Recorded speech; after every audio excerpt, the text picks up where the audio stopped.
apresentou vários artigos com vários resultados, e aqui a gente vai ter uma parte mais conceitual das queimadas, né?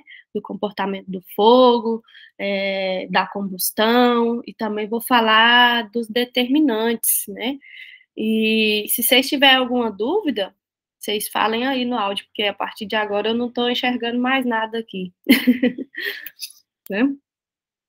Então, quando a gente fala, e Divino, se ele já está gravando? Divino? Acho que o Divino não está gravando, né? Tem alguém gravando. Não está gravando, sim. Já está. Ah, tá bom. Quando a gente fala de ocorrência de incêndios, né, sempre vem em mente as 3 perguntas básicas, né? O que determina o incêndio? Por que acontece o incêndio? Por que está acontecendo atualmente tanta frequência de incêndio no Brasil e no mundo, né? E também, a segunda parte, qual que é o impacto, né? Todo mundo aí está tentando estudar para avaliar o impacto nos diferentes organismos, né? Ao longo do ecossistema. E, por último, como mitigar essa situação, né? Como melhorar, como reduzir essa frequência de fogo antrópica que não é natural. Então, essas 3 perguntas são muito frequentes, né? Todo mundo pergunta. São perguntas simples, só que as nossas respostas nem sempre serão, né? Então, tudo isso porque quando a gente estuda ecologia do fogo, a gente vê que essas relações ecossistêmicas envolvidas são múltiplas, são complexas, e elas podem variar bastante ao longo do espaço do tempo. Então, é muito difícil a gente ter uma resposta simples, clara e objetiva para essas 3 perguntas principais. E eu vou mostrar para vocês ao longo da aula por que isso é tão complexo, né? Então, por exemplo, a gente vê muito na mídia, né, em reportagens, várias afirmações. Quando eu vejo, eu fico, assim, muito angustiada, né, que a vegetação do cerrado é adaptada ao fogo, aí por isso surgem vários mitos. Nossa, a vegetação do cerrado está queimando, mas não, mas isso é normal, ela é adaptada ao fogo, ela se recupera muito rápido, sempre que passa fogo, a vegetação começa a florescer e tal. O incêndio pode ser de alta intensidade, mas a vegetação do cerrado, né, se recupera muito rápido. Essa não é uma afirmação totalmente errada, mas ela não está detalhada, especificada ao longo do espaço e do tempo, né? E isso é uma informação importante que tem que estar unida a essa informação, né? De que vegetação você está falando, de que local que você está falando, de que tempo que você está falando, em que intervalo de tempo, né? Então, tudo isso é muito importante quando a gente vai afirmar qualquer informação nessa área aí da ecologia do fogo. Eu vou dar uns exemplos para vocês. Começando assim, a nível de bioma, quando a gente pensa nos biomas brasileiros, né, a gente tem 6 biomas. A gente tem o Cerrado, a gente tem o Pantanal e o Pampa, né, que evoluíram na presença do fogo. E essa evolução não é de 50 anos atrás, é uma escala geológica, né, de milhares de anos. A vegetação foi se adaptando, foi adquirindo características morfológicas e fisiológicas, né, para se recuperar do fogo, ou para o fogo não afetar, né, para ela ser mais resistente ao fogo. Então, esses são os 3 biomas que a gente pode falar do Brasil, que eles são resistentes ao fogo. Também temos a Amazônia e a Mata Atlântica, que a gente classifica eles como sensíveis, né, porque são vegetações mais florestais, e elas não adquiriram essas características adaptativas ao fogo, até porque não ocorre tantos incêndios, não é área propícia para incêndios. Por quê? Porque é muito úmida, né? Então, não é normal a ocorrência de incêndios nesses biomas, incêndios naturais, né? E também temos a Caatinga, que é um ambiente, um bioma independente, até porque ele se assemelha mais, né, com o Cerrado, Pantanal e Pampa do que com a Amazônia e com a Mata Atlântica. Mas como lá não teve tanta ocorrência de fogo, essa vegetação também não tem características, né, que vai resistir ao fogo ou que vai se recuperar. Isso também está muito relacionado com a falta, né, de material no subsolo, né, aquela camada rasteira. Geralmente lá é muito muito arenoso, né? Então não tem para onde o fogo se propagar. Então, geralmente, na caatinga não ocorre fogo, então essa vegetação também não evoluiu, então ela é dita como independente da ocorrência de fogo. Mas bem, falamos aqui que o cerrado, né, é o bioma que evoluiu na presença do fogo. Mas quando a gente passa para uma escala menor, a nível de bioma, a gente sabe que aqui a gente também tem floresta, né? E a floresta é o quê? Sensível ao fogo. Então a gente não pode generalizar que o bioma cerrado, ele é completamente resistente e resiliente ao fogo. As florestas, elas compreendem a 32%, né, das fitofisionomias naturais do bioma cerrado, então elas precisam ser preservadas, né? Elas são sensíveis ao fogo. Enquanto que as formações campestres e as savânicas, elas, sim, as savanas conseguem ter uma maior proporção de árvores, de fitofisionomias, porém, a gente também tem que pensar na formação florestal. Então, pensando nesse sentido, nem todas as fitofisionomias, as formações vegetais do bioma cerrado, são resistentes e resilientes ao fogo.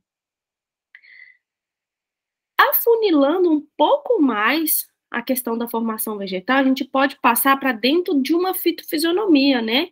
Por exemplo, dentro da formação savânica, né, que é o cerrado típico, o cerrado denso, cerrado rupestre, a gente tem diferentes estratos vegetais.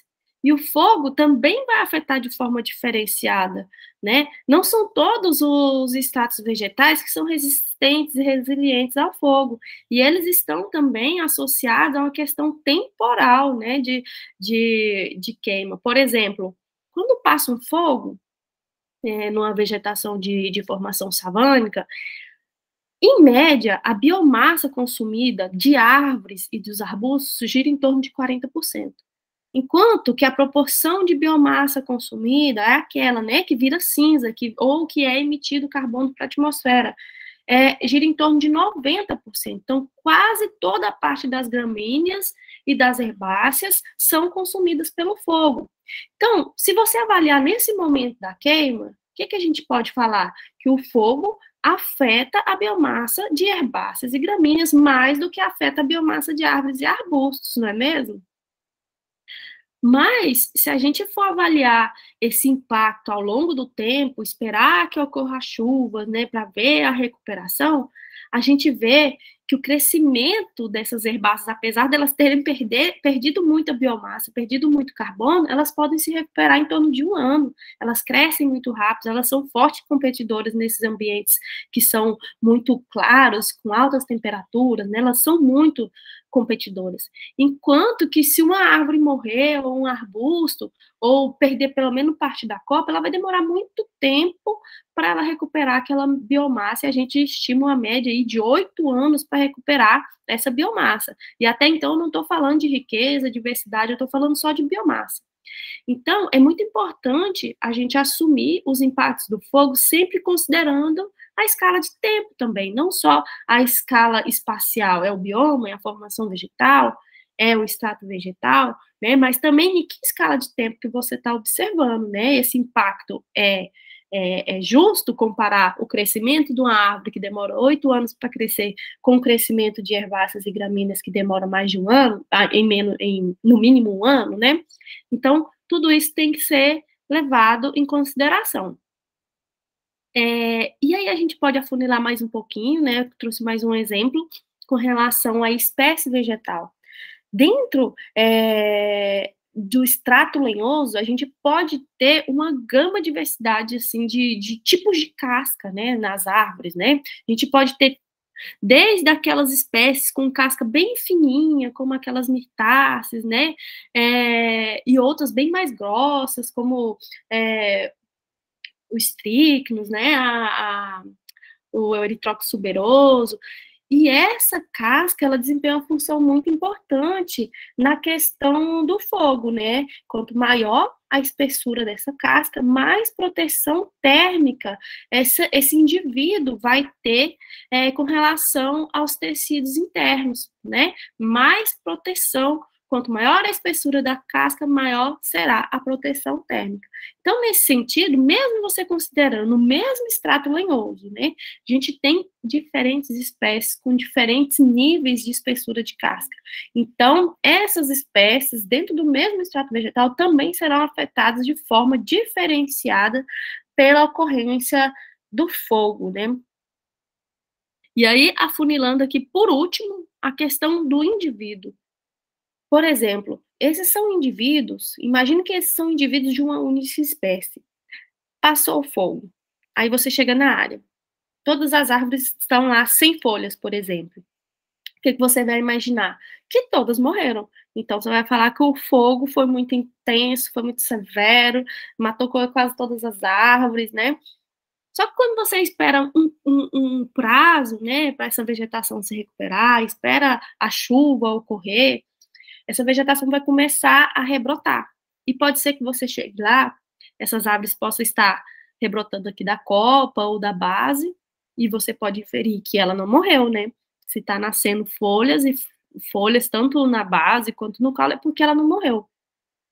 Pode ser que exista também um segundo tipo, que as folhas só comecem a rebrotar da base.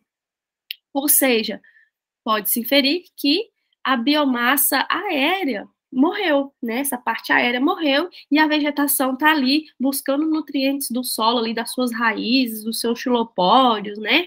Da sua base para se recuperar.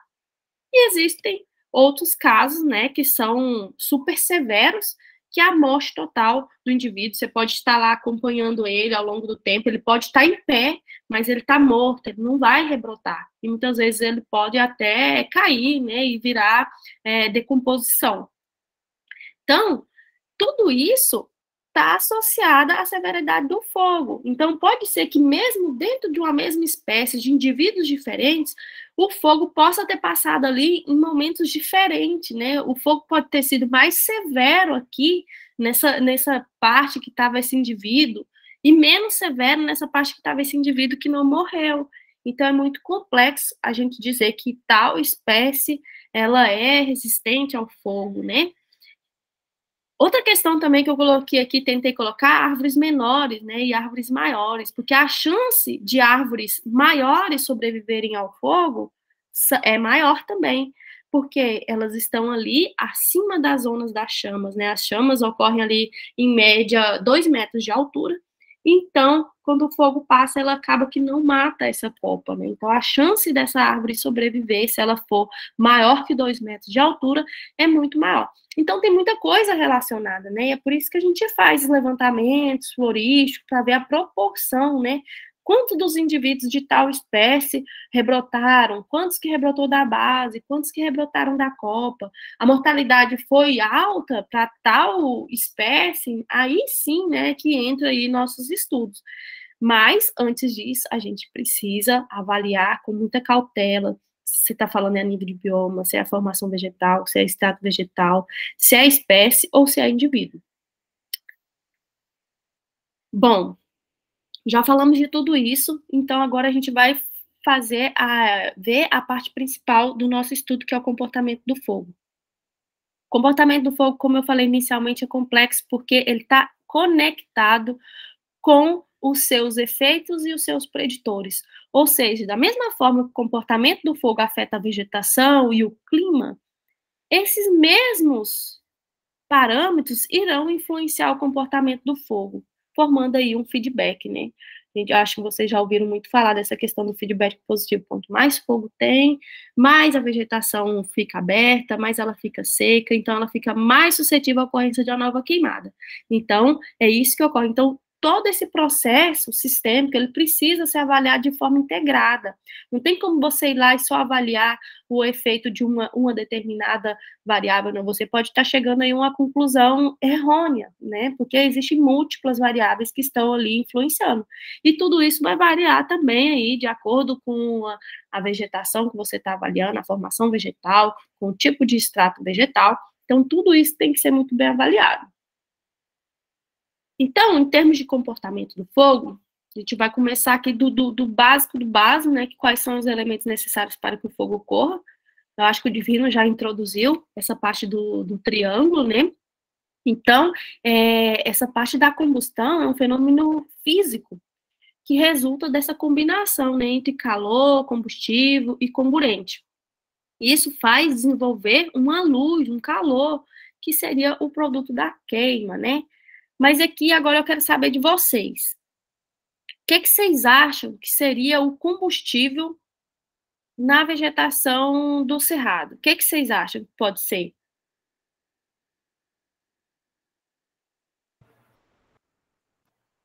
Repete a pergunta, por favor. Para o fogo acontecer, precisa de combustível, né?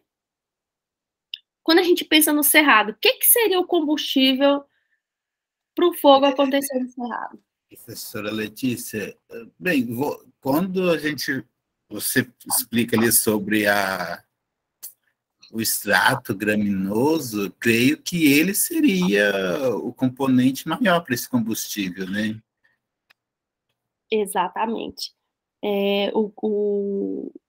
As gramíneas, elas são finas, né? Elas são aeradas, elas são secas, e elas estão ali no extrato, no solo, né? Então, isso auxilia muito o fogo a se propagar, ainda mais se esse material combustível for contínuo. Então, basicamente, é composto por gramíneas, o combustível do cerrado. E quando a gente pensa em comburente, o que vocês acham que seria o comburente para ocorrer queimada no cerrado?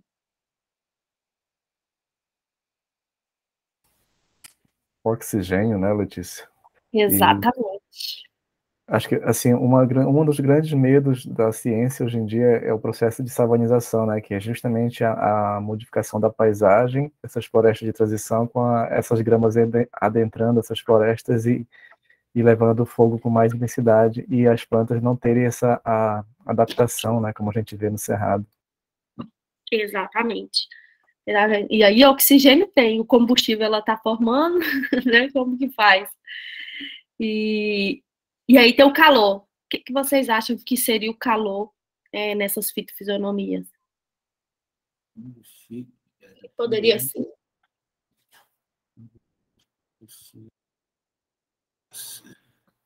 O calor seria a ignição?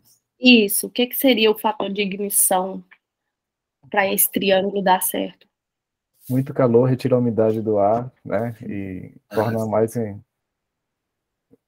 inflamado, sei lá. Mas o que gera esse calor? Qual a fonte geradora do calor? Luz, muita luz entrando. De forma natural, eu acho que pode ser um exemplo a ação de raios no cerrado. Ótimo. E de forma antrópica?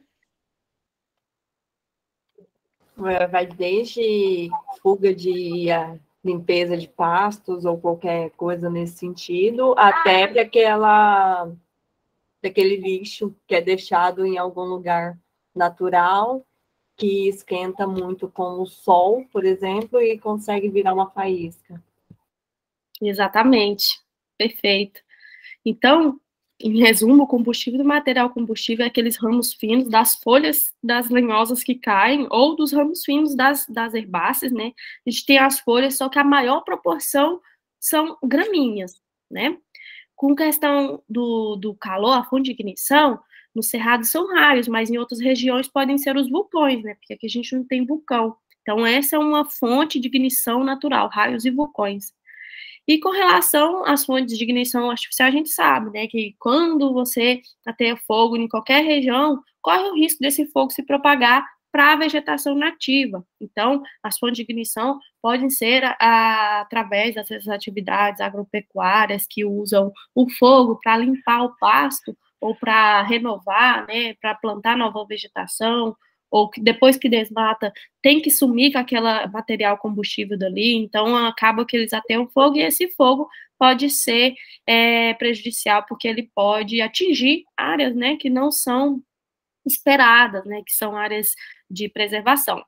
E o comburente é o oxigênio. Então, como a gente pode ver nesse triângulo, é muito fácil pegar fogo, porque tudo isso a gente tem o tempo todo, né? Então, é muito complexo a gente conseguir parar o fogo nesse sentido, porque calor vai ter, sempre vai ter fonte de ignição, sempre tem raio, principalmente na estação chuvosa, né? Oxigênio sempre vai ter. E folha, pensando em cerrado, ramos finos e folhas finas e gramíneas, sempre vai ter. Então, por isso que quando pensa em manejo de fogo, a nossa solução é manejar o combustível, porque é o mais plausível, né? Até então, as fontes de ignição artificial humana está sendo mais difícil por causa do não cumprimento de leis, né? Então, a partir disso, a maioria dos pesquisadores tem investido muito nessa questão do manejo do combustível. Mas eu vou falar um pouco mais de manejo na aula que vem, tá bom? Mas, pensando, esse triângulo, ele tem que acontecer, né, para ocorrer o fogo. Mas quando a gente pensa no espaço e no tempo, os preditores desses triângulos, eles podem mudar, né, quando a gente está estudando. Por exemplo, se a gente quer estudar o comportamento do fogo, o que é o comportamento do fogo, né? Como que ele se propaga, com a velocidade com que ele se propaga, por exemplo, quanto que está queimando ali de extrato rasteiro, de combustível, são todos esses fatores, quanto de calor que está sendo liberado. Então, quando você quer saber como que o fogo está se comportando, você pode fazer numa escala de tempo pequena, num intervalo de tempo pequeno, né? E aí, nesse caso, por exemplo, numa região, se você quer avaliar o comportamento do fogo, o que você vai poder avaliar? O microclima, né? Que é a temperatura, a umidade, tudo isso vai influenciar na ocorrência do fogo. Você pode estudar a topografia, porque o fogo de morro acima, ele vai mais rápido, né? Porque a pontinha da chama, a angulação da chama está mais próxima do solo quando ela está próxima do morro. Não sei se vocês entenderam. Então, o fogo faz um movimento de convecção redondo, assim, né? E ele vai subir no morro acima muito mais rápido do que ele desce. Então, a topografia é muito importante quando você está avaliando o comportamento do fogo. E a questão do combustível. Então, se você for avaliar o comportamento do fogo, você tem nada mais, nada menos que estudar o microclima, a topografia e o combustível. São as 3 variáveis mais importantes para avaliar o comportamento do fogo numa determinada área. Né? E tudo isso você consegue fazer em parcelas de metros quadrados, alguns metros quadrados, e em algumas horas de experimento. Mas, se você quer avaliar o risco do fogo ocorrer naquela área, você vai precisar de um tempo maior, né? Porque você quer saber de quanto em quanto tempo o fogo ocorre aqui. Se ele ocorre de alta frequência, então o risco desse fogo acontecer hoje é muito maior, né? Então, aqui você vai ter que estudar outros tipos de fatores, né? Você tem que estudar já os tipos de vegetação que vai influenciar. Aqui seria só o combustível dentro de uma formação vegetal, né? Aqui não, você já vai ter que estudar se está na floresta, se está na savana, se está no campo. Você vai ter que estudar o tempo, né? Uma análise temporal já do clima. Você não vai poder saber o microclima naquela hora. A temperatura está tanto. Não, você vai ter que saber como o clima está variando ao longo do intervalo de tempo definido. E também as fontes de ignição, que aí nesse caso aqui você vai ter já ignição por raios, artificial, a própria manual, né, de pesquisa mesmo. Então, você muda aí os seus parâmetros de escala de estudo. E, para esse tipo de estudo de risco de fogo, aí sim você vai precisar de ter meses, você vai ter que avaliar por meses essa vegetação, né, por exemplo, e vai precisar de uma escala maior, que geralmente você estuda a nível de paisagem, né, a nível de unidade de conservação, por exemplo. Já o regime de fogo é ainda mais complexo, porque o regime de fogo seria o quê? De quanto em quanto tempo aquele fogo ocorre, né? Qual o intervalo que ele está acontecendo? Então, você precisa ainda de mais tempo e mais espaço para compreender, né? Uma escala maior de paisagem, de uso da terra, se está trocando a vegetação nativa por cultura, né? Por algum tipo de agricultura. E também avaliar em termos de clima, né? Então, tudo isso muda bastante ao longo do tempo, e nesse caso você já vai precisar de décadas para definir o regime de fogo, né? Porque um regime de fogo em 10 anos, no mínimo 10 anos, né? Porque A gente sabe que as queimadas no cerrado, por exemplo, pode ocorrer a cada 2 anos, a cada 3 anos. Então, se você pegar uma escala temporal de 4 anos, não seria nada para você entender o regime de queima. Então, só para mostrar para vocês aqui, esse slide, que dependendo da pergunta que você tiver sobre fogo, é comportamento, é risco, é regime, cada um vai ter um tipo de preditor, vai ter um tipo de escala espacial, um tipo de escala temporal. Agora, muito importante, a questão da origem da queimada e da gente ter a nomenclatura correta para falar, porque o que eu vejo? É muito confuso falar de incêndio e de queimada, né? E aí tem os manejadores né, que falam bem da queimada controlada e tal, e aí a gente fala, queimada é ruim. Então tem que ter muito cuidado quando você fala, é uma queimada, é um incêndio. Então, esse slide aqui é mais para a gente entender um pouco do conceito do que é queimada natural e do que é queimada antrópica, né? Então, a queimada natural, ela não é programada, né? E ela é chamada de incêndio. Ó, eu falei errado. A ocorrência de fogo natural é chamada de incêndio, não é queimada. E por que ela não é programada? Porque a gente não sabe que horas que vai cair esse raio, aonde ele vai cair e se ele vai entrar em ignição, né? A gente não sabe. Então, por isso que é não programada. Isso é chamado de incêndio. O fogo, ele atinge a vegetação, ele é descontrolado, não tem ninguém para controlar ali, a gente não sabe se vai ser uma área pequena, se vai ser uma área grande, quando que vai ser, como vai ser. Por outro lado, a gente tem a queimada antrópica, que também não é programada. E ela também é chamada de incêndio. E ele também atinge a vegetação de forma descontrolada. Só que aí, quando você for falar foi um incêndio natural, então tem perícia, né, para saber se foi um incêndio natural, consegue ver por imagem de satélite, caiu um raio aqui, então o fogo iniciou aqui. E quando for um incêndio que for antrópico, a gente consegue saber porque ele começa, por exemplo, das bordas, na maioria, né, nas bordas da unidade de conservação, que tem algum tipo de uso da terra diferente no seu entorno, né, onde os fazendeiros, por exemplo, podem estar ateando fogo. Então, esse é um incêndio antrópico e um incêndio natural é aquele ocorrido por raios.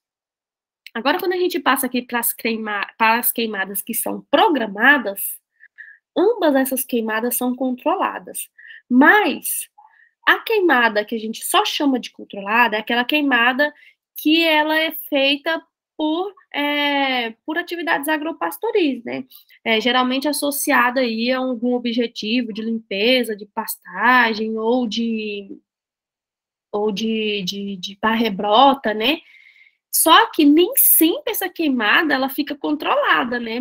Como eu falei, ela tem grande chance de se propagar para a vegetação do entorno, porque até então não temos muitas informações de como manejar o fogo. Eu sei que tem o pré-fogo que já queima, os indígenas sabem queimar, só que mesmo assim ainda é muito arriscado, né? Porque o clima muda muito, o vento muda muito, tudo muda muito, então é muito difícil fazer uma queimada. O Divino, o Wanda, que já colocaram fogo na Tangura, sabe muito bem como é difícil, né? Queimar uma vegetação, tanto que é arriscado esse fogo descontrolar. Aí, quando a gente passa para aquela queimada, que o objetivo é definido por gestores ambientais, que pode ser visando o manejo de uma área, ou a pesquisa, a gente chama de queimada prescrita, que esse é o objetivo do MIF, né, do manejo integrado do fogo. Eles pesquisam como que deve manejar a área, como que tem que colocar o fogo, que hora que tem que colocar, qual é o melhor período, qual é o melhor hora do dia para colocar para aquele fogo se propagar lentamente ali e não atingir, não descontrolar a vegetação, para aquele fogo ser mais baixo, não ser tão alto, né, para atingir a copa das árvores. Então tem toda uma estratégia, todo um método envolvido para ocorrer essa queimada. Então, só para vocês não confundir, tem incêndio natural, incêndio antrópico, tem queimada controlada e queimada prescrita. Ok? Ó, primeiro tosse. Agora, com relação aos tipos de fogo, né?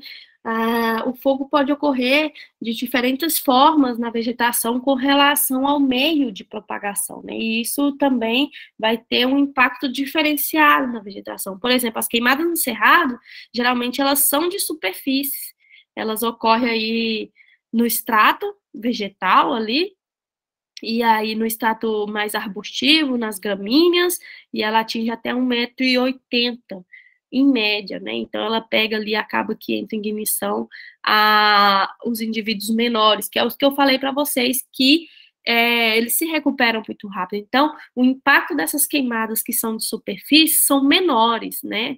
Nesse sentido.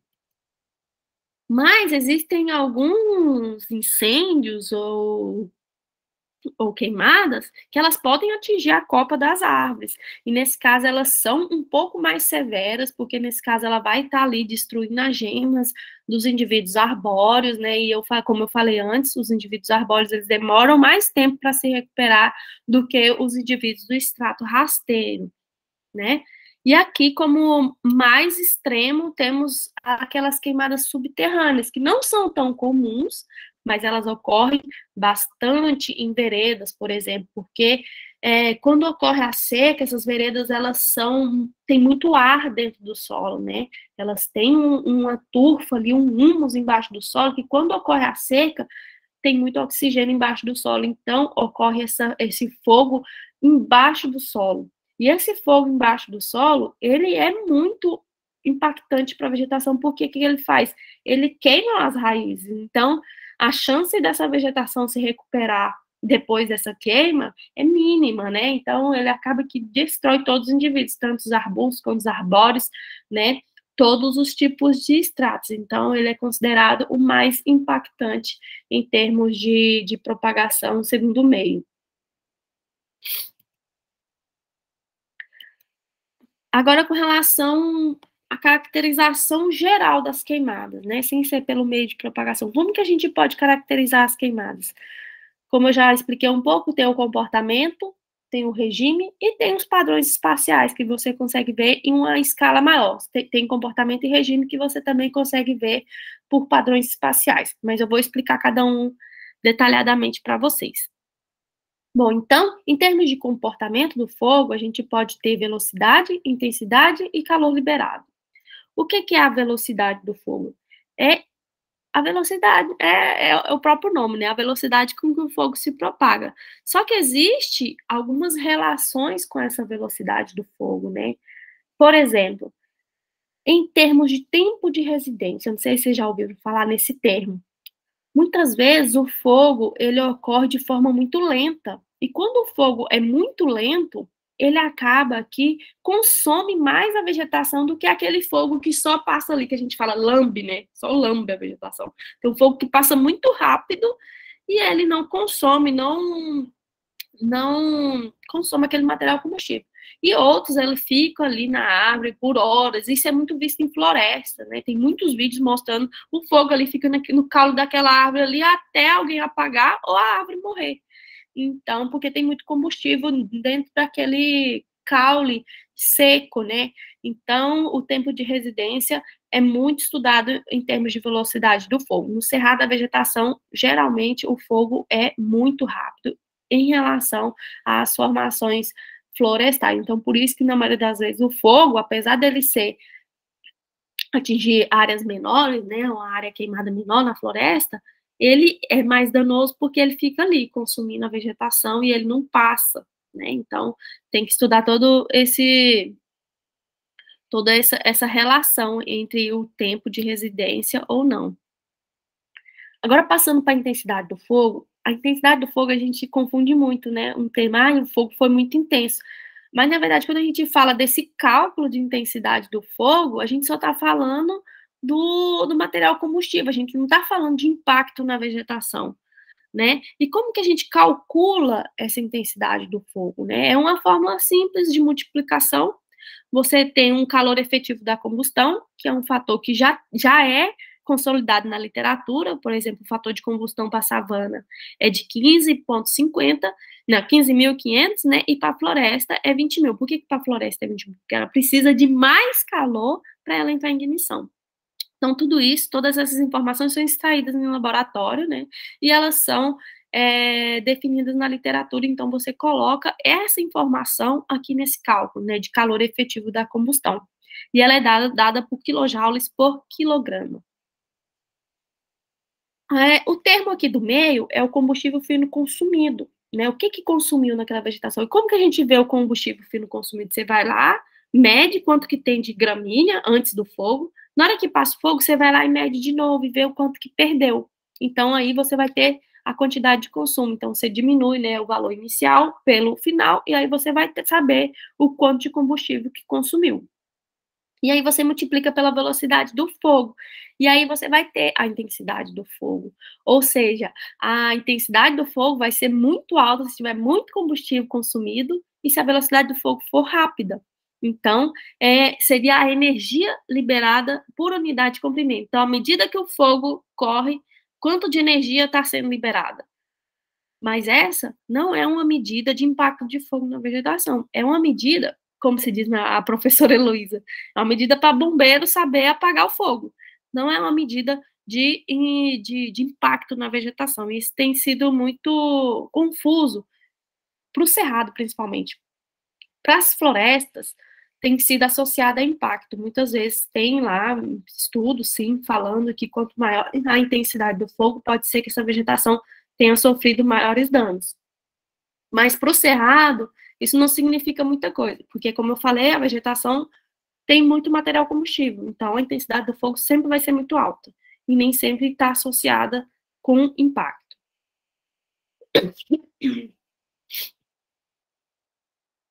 Se eles tiverem alguma dúvida, pode falar, gente.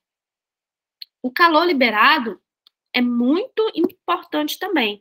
É muito similar também à intensidade do fogo. É o mesmo cálculo. Só que você vai pegar aquela intensidade do fogo que você já calculou e dividir pela velocidade do fogo. Então, aqui você está tirando o efeito da velocidade do fogo. Então, você vai ter um segundo tipo de medida que não considera muito a velocidade com que o fogo está se propagando. Porque, como eu falei, depende muito, né, se vai ter impacto ou não. Então, são duas medidas que você pode ver se você vai seguir, se é a intensidade do fogo ou se é as duas. Geralmente, os estudos têm demonstrado as duas. Mas, como eu falei, não é uma medida que não tem muitos estudos falando se ela tem impacto ou não na vegetação.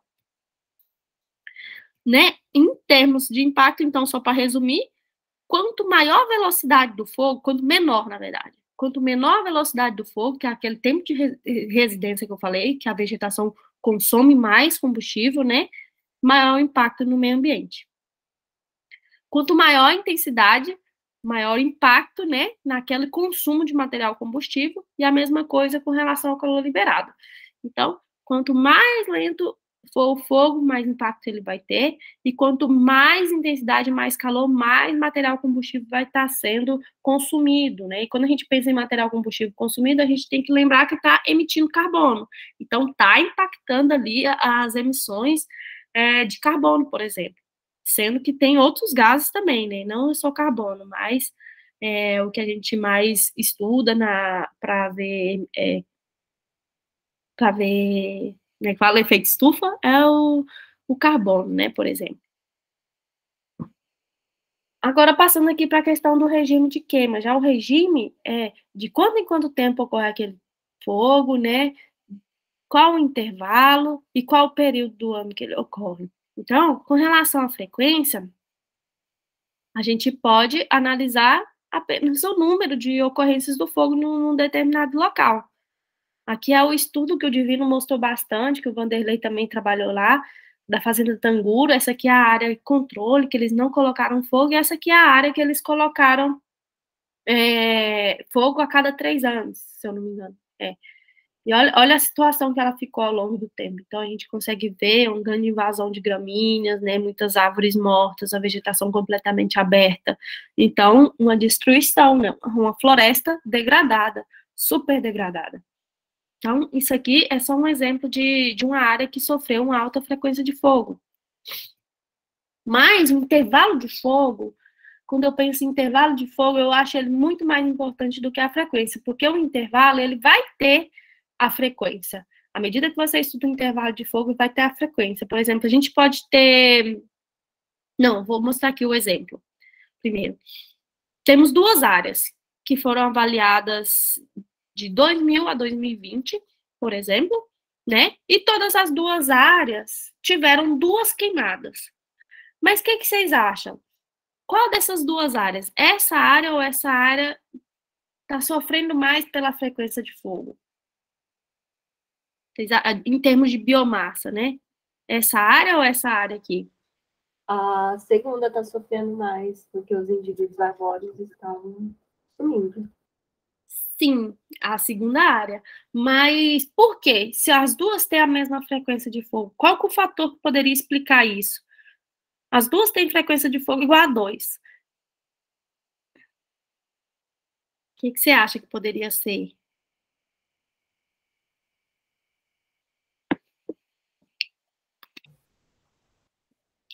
Eu acredito, Letícia, que talvez a 1 ela tenha essa composição arbórea mais alta, o fogo não chegue nesses vegetais, como você falou anteriormente, na parte mais alta, né, eles consigam sobreviver. Já a 2, ela sofre mais porque os indivíduos mais, digamos assim, maiores, é pouca quantidade, e a quantidade de indivíduos que é perdida com fogo são os rasteiros, né, as gramíneas, então eu acho talvez que seja por isso. Isso faz muito sentido, né? Como eu falei, então essa vegetação aqui ela vai poder estar sofrendo mais impacto. O fogo nessa área vai ficar mais suscetível devido a essa frequência de fogo.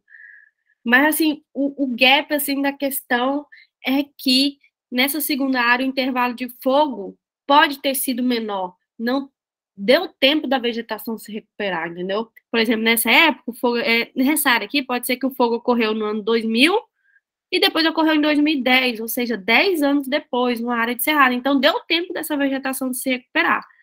Pode ser que essa outra área aqui ocorreu um fogo em 2015 e logo em 2020, ou seja, 5 anos depois, ocorreu já uma segunda queimada. Então, a gente consegue observar que ela vai declinar ao longo do tempo se esse intervalo de fogo não for suficiente para a vegetação se recuperar. Entenderam? Por isso que eu penso, intervalo de fogo, muitas vezes, é muito mais importante do que frequência, até porque intervalo de fogo envolve frequência. Então, é sempre bom, nos estudos de vocês, não falar só em termos de frequência, discutir em termos de frequência, mas do tempo que aquela vegetação teve para se recuperar entre intervalos de fogo, né? Entre um intervalo de fogo e outro, entre a ocorrência de um fogo e outro, na verdade. Então, tudo isso é muito importante avaliar. E voltando ali, Letícia? Sim. Volta na... como você falou, né? É bacana a gente pensar também nesse intervalo do último fogo para quando a gente observou, né? E nessa imagem 1, o último fogo foi em 2010. Aí observamos em 2020, notamos uma recuperação da vegetação. Na segunda imagem, o fogo foi em 2020, nós observamos em 2020, né? Então não deu esse tempo da vegetação recuperar também. Exatamente, muito bem colocado, né? Imagina que esse foguinho aqui tivesse em 2020 e esse outro foguinho em 2010. Eu acredito que as 2 vegetações estariam iguais, né? Porque teria só um ano ali que a vegetação estaria se recuperando da nossa última visualização do fogo, né? Muito bem colocado. Aí, essas queimadas também a gente pode classificar em termos de intervalo, né? A cada 2 anos, a gente chama de bienal. A cada 3 anos, trienal. A cada 4 anos, quadrienal. E aí, assim vai por diante. Então, esse é o tipo de classificação que se usa em termos de intervalo de fogo. Agora, passando aqui para a questão da sazonalidade, né? Existem queimadas que são realizadas de maio a junho. A gente chama ela de precoce. Por quê? Não ocorre queimadas em maio e junho, naturalmente, né? E essas queimadas precoces, geralmente, estão associadas a objetivos de manejo, né? Geralmente o MIF faz essas queimadas em maio e junho, porque nesse tempo está úmida a vegetação. Então, se eles atear fogo, você vai ter um maior controle daquela queimada. E aí vai reduzir o material combustível e vai impedir que durante a seca essa queimada venha muito severa, muito intensa, que se propague muito rápido. Então, a gente chama essas queimadas de precoce. Temos as queimadas que ocorrem em agosto, que é as queimadas que são, né, intencionais, são por objetivos agropastoris, por isso que ela é chamada de moda, né, modal, são queimadas modais, ocorre muito queimada em agosto. Todo mundo já começa a atear fogo, né, para rebrotar a pastagem, para limpar o pasto, e por final temos as tardias que ocorrem em setembro, que aí é uma mistura, né, daquelas queimadas naturais, porque começa a aparecer os raios, né, quando eu penso assim, em cerrado, né, começa a acontecer os raios em setembro, que é nessa transição de chuva seca, então quando essa queimada ocorre mais no final do ano, ela é chamada de tardia. Então, só para lembrar, precoce de maio a junho, modal agosto, tardia em meados de setembro. Mas, assim, a precoce pode ocorrer até janeiro, fevereiro, né, desde que a vegetação esteja úmida. E as tardias é mais ali na transição, a gente nunca sabe se a transição vai ser em setembro, se vai ser em outubro, né, então é ali em meados desse período em que está trocando a estação seca pela estação chuvosa, por exemplo, no Cerrado.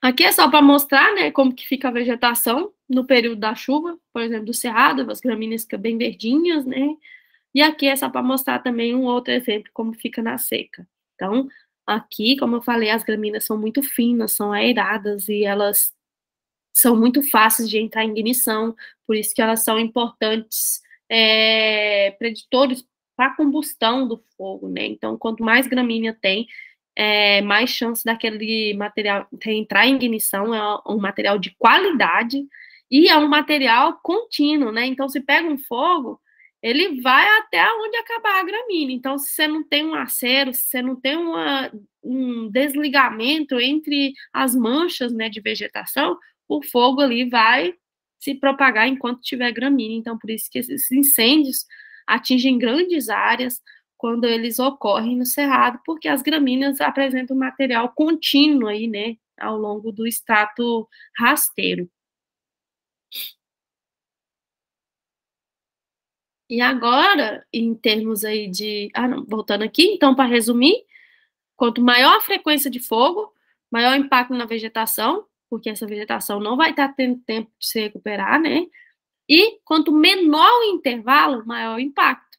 Ou seja, intervalo de 1 ano, a vegetação não consegue recuperar. Intervalo de 2 anos, não consegue. Agora, se for um intervalo de 10, 15, pode ser que essa vegetação se recupere. Então, quanto menor o intervalo de fogo, maior o impacto. Em termos de sazonalidade, quanto mais tarde for a queimada, mais impacto ela vai ter na vegetação, né? Porque aí a vegetação vai estar muito seca, vai ser muito severa, e eu não estou falando de queimada natural nesse caso, estou falando dessas queimadas antrópicas, em que ainda não tem as chuvas para parar o fogo. Então, quanto mais tarde, mais seco tiver a vegetação, mais impacto ela vai ter no ecossistema. Agora, em termos de padrões espaciais, eles podem até sobrepor um pouco a questão da frequência e do intervalo, mas agora você vai falar numa questão mais de mapeamento, né, mais da paisagem. Por exemplo, em termos de ocorrência numa paisagem, a gente pode definir tempo de retorno do fogo, por exemplo, nessa paisagem, a gente tem floresta, a gente tem savana, a gente tem campo, e aqui tem uma escalazinha, né? Vermelho tem mais tempo de retorno, por exemplo. Então, muitos artigos vocês vão encontrar esse termo, tempo de retorno. Então, aqui o tempo de retorno é maior em vermelho, ou seja, nos campos, o tempo de retorno do fogo é maior. O fogo está retornando ali mais vezes do que, por exemplo, as florestas que estão em verde na escala, então ocorre menos queimadas nas florestas. Apesar de ocorrer, ocorre menos. E as savanas aqui, em termos intermediários. Então, é mais para vocês saberem um pouco dessa linguagem, tempo de retorno, né? E, em vez de a gente falar em frequência de fogo, quando a gente pensa em paisagem, a gente fala em tempo de retorno do fogo. Agora tem a questão também da distribuição da queimada, que é mais assim o formato que aquele fogo vai ter, né? Se a área vai ser muito grande, se vai ter muitos pontos de ignição, por exemplo, né? Aqui tem um exemplo da distribuição das queimadas na Amazônia e no Cerrado. Esse é um estudo feito pela Silvestrini e o pessoal lá do Britaldi, e eles viram que o risco de fogo está mais associado aqui nessas bordas em vermelho aqui, né? Vocês conseguem observar? E essas bordas é o quê? O cerrado. Então, existe uma transição aqui. Aqui é bem próximo aqui, né, do arco de desmatamento, onde está tendo muita conversão de uso da terra. Então, a distribuição dessas queimadas nesse estudo demonstrou que existe uma maior aglomeração de queimadas aqui próximas a essa transição do Cerrado e da Amazônia, onde está ocorrendo muita conversão de uso da terra. Já para o Cerrado, quando foi feita a mesma análise, em vermelho, a gente consegue observar que esses em pretinhos aqui são os focos de queima, que o Divino mostrou, os pixels, né, do INPE. Mostra que em vermelho a maior intensidade de fogo está associada às estradas. Então, pode-se observar que a presença humana está afetando a ocorrência dessas queimadas nesses estudos. Então, cada tipo de região pode ter uma distribuição de queima diferente, então tudo isso tem que ser avaliado, estudado de forma bem independente, né, cada região. Eu coloquei também aqui em termos de ignição, porque quando você tem vários pontos de ignição, né, várias pessoas, por exemplo, colocando fogo em cada borda de um parque, por exemplo, maior vai ser a distribuição dessa queima, porque vai chegar um momento que todos esses pontos de ignição vão se conectar, né, e gerar uma grande queimada, que foi o que aconteceu com a Amazônia naquele ano fatídico, que vocês lembram, que vários fazendeiros fizeram o Dia do Fogo, né? Então, teve muitos pontos de ignição. Então, por isso que teve aquela dimensão tão grande, aquela queimada tão grande na Amazônia. E isso tem impacto também na propagação do fogo. Então, quanto mais pontos de ignição você tem, mais locais você colocar fogo, maior vai ser essa propagação do fogo quando esse fogo se unir. E também tudo isso está relacionado com a extinção do fogo, né? Se esse fogo tem muito ponto de ignição, está se propagando muito rápido, ele vai demorar para se extinguir. Agora, se é um fogo que está ali se propagando de forma mais lenta, né? Tem apenas um ponto de ignição, por exemplo, ele vai se extinguir, ele vai se apagar muito mais rápido. Então, tudo isso é avaliado nos padrões de distribuição espacial em termos de ecologia do fogo. Agora, com relação à dimensão da queima, que está bem relacionada à propagação do fogo, né? Que seria o tamanho da área queimada. Aqui, como eu falei, tem vários pontos de ignição, né? Então, o que acontece numa área que tem vários pontos de ignição? Eles vão se conectar e eles vão fazer com que esse fogo tome proporções imensas, né? Áreas queimadas maiores do que seria se tivesse apenas um ponto de ignição. E aqui também a questão do fogo sentido morro acima, como eu falei para vocês. Aqui vai ter um ponto de ignição no pé do morro. Olha o que acontece quando uma queimada ocorre no pé do morro. Aqui, como vocês podem ver, está muito verde. Então, a chance da vegetação vir aqui para esse vale é muito pequena. Então, ela prefere subir sentido morro acima, até por causa da inclinação da chama, como eu expliquei para vocês, do que descer. Então, a probabilidade do fogo subir é muito maior do que o fogo descer. Então, tudo isso é visto em modelos, né, matemáticos. Eu vou mostrar para vocês um pouco desses resultados de simulação de comportamento do fogo amanhã. Mas, enfim, resumindo, quanto menor essa ocorrência de fogo, esse tempo de retorno, na verdade, quanto menor o tempo de retorno, mais impacto na vegetação, né? A vegetação está retornando ali, ó, retornando, então vai ter mais impacto. Quanto mais pontos de ignição, mais propagação ela tiver, mais impacto ela vai ter.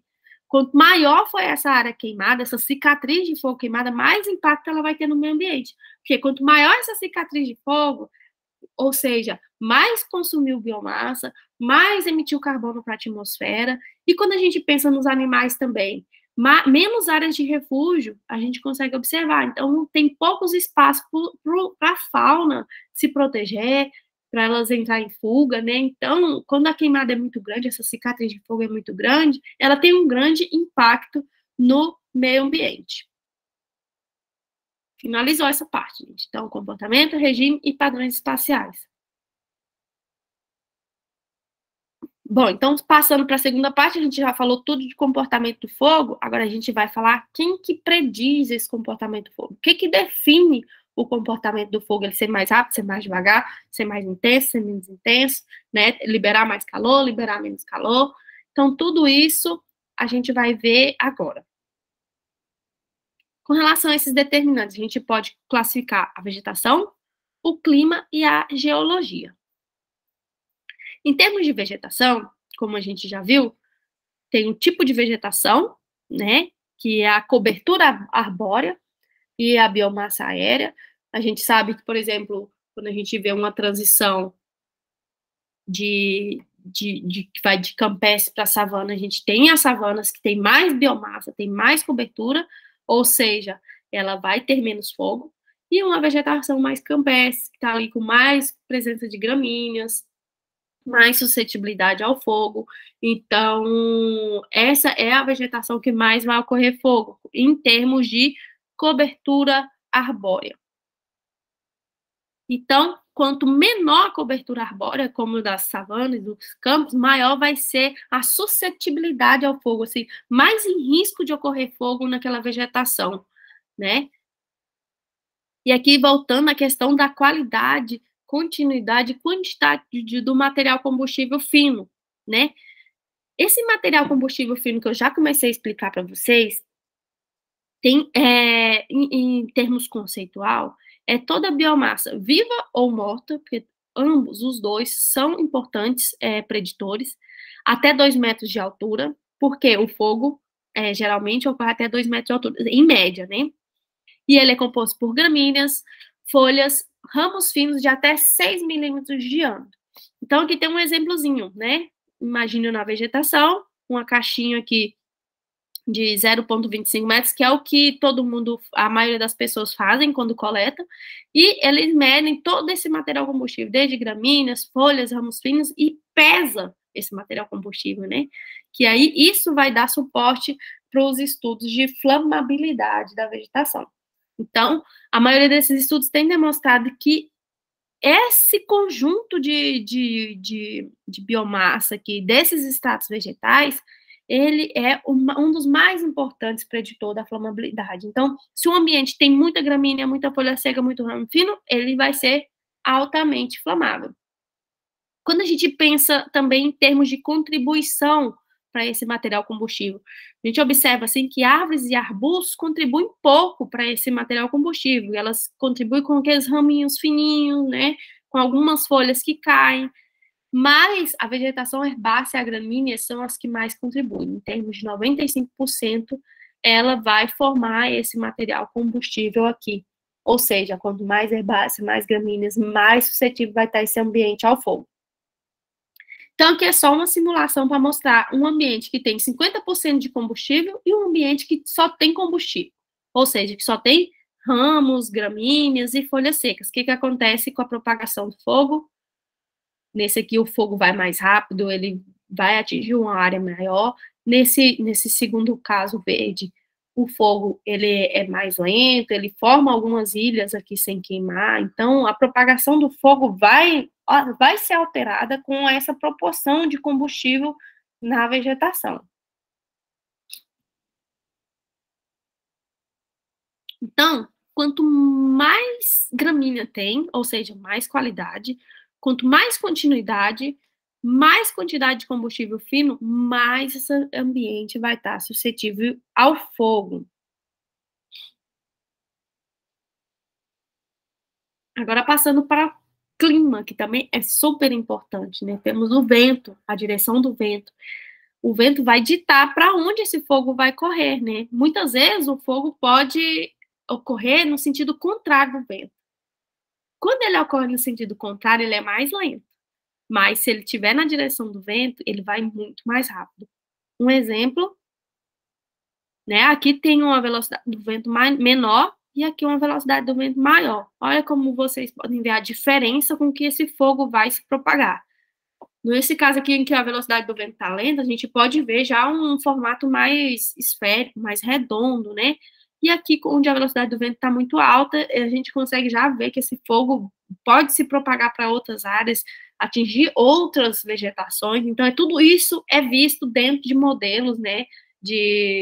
Ou de estratégias de manejo para controlar o fogo. Então, quanto maior a velocidade do vento, mais suscetível ao fogo vai estar aquela vegetação. Ou seja, vegetações campestres savânicas têm muito vento, quando a gente compara com formações florestais, porque a copa das árvores não deixa que esse vento adentre, né, no microclima da floresta. Então, formações savânicas e campestres vão ter uma maior velocidade do fogo, ou seja, maior suscetibilidade às queimadas. Agora temos também a temperatura e a umidade. E também muitos estudos têm falado de VPD. Não sei se vocês já viram alguns estudos que falam do vapor de déficit de pressão, que é um proxy, né, da temperatura e da umidade, que demonstra, basicamente, eu posso dizer, a secura que está o ambiente, né? Quanto mais seco, mais suscetível vai estar o ambiente. O cerrado, ele é enorme, né? A gente sabe que ele é muito extenso. Isso aqui é só uma PCA dos climas que tem na região, né? Então, a gente pode ver que cada cor é um clima diferente, é uma precipitação diferente, é uma temperatura diferente. Então, nesses diferentes locais, vai ter diferentes mudanças climáticas, diferentes efeitos sobre a vegetação. Tudo isso pode ser aplicado no modelo de biomassa seca, que eu vou mostrar detalhadamente para vocês na próxima aula. Por exemplo, esse aqui, no bioma cerrado, a biomassa vai ficar seca em meados de setembro, outubro, né, em meados de junho a setembro, ou seja, a vegetação vai estar super suscetível à ocorrência de queimadas. Então, eu vou mostrar para vocês aqui o videozinho, que está início, ó, fevereiro, março ainda está bem amarelo, em abril começa a ficar laranjado, ou seja, essa vegetação está muito suscetível, ou seja, né, é nesses locais aqui do Cerrado que a gente tem que ter maior atenção, que tem mais vegetação seca, tem mais microclimas secos, né, em termos de VPD ou temperatura, e baixa umidade. Então, são exatamente nessas regiões, aqui é mais ou menos ali na planície do Bananal. Então, você tem que... Essas estratégias, né, é eficiente para a gente definir áreas de risco de fogo mesmo, né, para prevenir que esses fogos ocorram. Que aqui, nessas áreas enlaranjadas, é onde tem maior probabilidade de ocorrer um incêndio natural ou não. Então, quanto maior essa temperatura, maior essa secura, mais suscetibilidade ao fogo esse ecossistema vai ter. Bem, passando para a geologia agora. Um momento. Declividade, como eu falei. Agora eu vou explicar direitinho. A chama, a questão da chama, né? Olha aqui, o que eu falei para vocês? Quando o fogo está acontecendo no sentido do vento, essa inclinação da chama aqui, ó, ela fica mais próxima do material combustível. Então, o fogo faz esse movimento de convecção e ele vai muito mais rápido no sentido morro acima. Muitas vezes, o fogo está tentando ir em sentido morro acima, mas o vento está no sentido contrário. O vento está descendo o morro. Então, o sentido dessa propagação vai ser um pouco mais lento, né? Como eu também falei para vocês, o fogo também, depois que ele sobe o morro, que não tem mais combustível, ele desce. A probabilidade dele descer é maior do que ele se extinguir. Então, ele desce numa velocidade bem mais rápida do que se tivesse sentido contrário do vento. Por isso que eu falo para vocês, é muito complexo. Você tem que ver a inclinação do morro, o vento, a temperatura daquele lugar, se tem combustível, se não tem. Então, por isso que é complexo ver essa questão do comportamento do fogo. E aqui, novamente, o exemplo da queimada, né, ocorrendo no pé do morro. A gente consegue ver que ela sobe, à medida que o material combustível vai terminando, ela vai tomando novas direções, e a partir do momento que esse fogo se torna mais fraco, ele entra em extinção, né? Ele se extingue. E a partir de que não tem material combustível, ou a vegetação está úmida. Então, tudo isso a gente precisa saber quando a gente vai fazer uma queimada controlada. E isso é muito complexo. Então, em resumo, quanto maior a declividade, maior a chance desse fogo se propagar e tomar maiores dimensões. Agora temos a questão das barreiras físicas, né? O que pode ser uma barreira física para o fogo? Lago, né? A gente sabe que o fogo pode pular rio, pode pular lago, pode pular aceiro, né? Rodovia, mas é uma barreira física. Nem sempre funciona, mas pode ser que funcione na maioria das vezes, o que é muito complexo. Então, aqui é só um exemplo. Se aqui, por exemplo, tivesse um lago ou um fogo, como que esse fogo se comportaria caso ele não conseguisse, né, pular essa barreira? À medida que essa barreira acaba, que é só uma simulação fictícia, né, esse fogo ele pode dar a volta nessa barreira, né, caso ele ocorra alguma oportunidade, alguma chance dele entrar para o outro lado, se tiver, né, combustível, claro, se tiver seco, todas essas condições que a gente já falou. Então, quanto menos barreiras físicas, mais chance desse fogo se propagar na vegetação.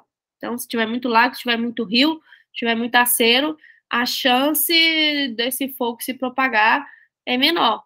Então, menos chance dessa vegetação estar suscetível ao fogo. Bom, aqui também é só mais um exemplo da questão da atividade do fogo. O Divino já começou a falar sobre isso também com relação à cobertura arbórea e à produtividade. A gente tem a atividade do fogo aqui intermediária, maior em savanas, onde tem cobertura arbórea intermediária, e aqui também tem a questão da aridez, né? Então, se o ambiente é muito seco, ele está propício à ocorrência de queimadas e tem biomassa, né? Mas, por exemplo, no deserto, é muito árido, mas não tem muita cobertura arbórea, então não faz sentido ter fogo, não faz sentido não tem como correr fogo com essa intensidade que tem nas savanas, porque, como a gente lembra lá do nosso triângulozinho, não tem material combustível, não tem aquele combustível que é contínuo, tem muito área exposta a solo. Então, a atividade do fogo aqui é destacada intermediariamente nas savanas, que tem as condições ideais para a ocorrência dele, né? Baixa aridez e cobertura arbórea intermediária. Bom, então a gente já falou do comportamento do fogo, a gente já falou dos preditores, tanto do clima quanto da vegetação. Agora a gente vai falar dos efeitos. E como vocês podem ver, os efeitos retornam, né? Tanto ao clima quanto à vegetação, e tudo isso vai formar um ciclo que é infinito. E vocês, a gente fica muito confuso com essa parte. Mas eu vou mostrar para vocês um pouco sobre esses efeitos. O Ed e o Leandro, no próximo bloco, vão falar de todos esses efeitos do fogo na vegetação, mas eu vou dar uma introduzida aqui agora a algumas partes. Por exemplo, de impacto do fogo, tem sido muito estudada a severidade do fogo. E como eu falei para vocês, tem sido muito confundido com a intensidade, que é um cálculo. Vocês lembram que é um cálculo que vê o consumo de biomassa, o calor e a velocidade do fogo, né? Então, a severidade nada mais, nada menos do que o impacto sobre a vegetação, ou seja, quanto que essa vegetação perdeu, por exemplo, em termos de biomassa. Então, se a vegetação perdeu muita biomassa, muitas árvores morreram, por exemplo, o fogo foi muito severo. A gente não fala que o fogo foi intenso, a gente fala que o fogo foi severo, porque a intensidade está muito associada ao combustível que foi consumido, né? A gente já viu isso. Isso tem sido muito estudado. Agora, principalmente usando imagens de satélites, né? Que fala do NBR, que chama o método. O imagem de satélite vai lá e olha como que estava a vegetação antes do fogo, e depois ele vê qual mudança que houve naquela imagem. Então, quanto mais mudança espectral o satélite detectar, ele vai falar que mais severa foi aquela queimada. Mas a gente consegue ver isso no campo também. A gente vai lá, mede, né, diâmetro, altura da árvore, vê a biomassa, depois do fogo vai lá, mede de novo, diâmetro, altura, e vê o quanto que perdeu. Então, quanto mais perde biomassa, mais severidade foi aquele fogo. A gente pode classificar que aquele fogo foi de alta severidade. Então, aqui eu coloquei um exemplo para vocês: A, B e C. Vamos ver agora. O que vocês acham? Nessa área A, teve alta ou baixa severidade? O que vocês acham? Me parece alto. Alta. Alto, Alta concordo. severidade. Por que foi alta severidade? Destruiu tudo, né? As árvores e o material acumulado no solo, a serapilheira, tudo foi consumido, né? Uhum. E em termos de intensidade? Foi alta ou baixa a intensidade do fogo aí? Também. Por quê? Porque destruiu toda a vegetação e o combustível que estava no solo da floresta. Pelo menos a imagem nos mostra isso. Exatamente, a gente consegue ver o combustível cinza aqui, né? Ou seja, entrou em ignição o combustível, porque a intensidade está relacionada com o combustível e a severidade está relacionada com um todo, né? Tudo que mudou. Então, nessa letrinha A, nesse ambiente A, teve alta severidade e alta intensidade. E no ambiente B, o que vocês acham? A severidade do fogo foi alta ou baixa?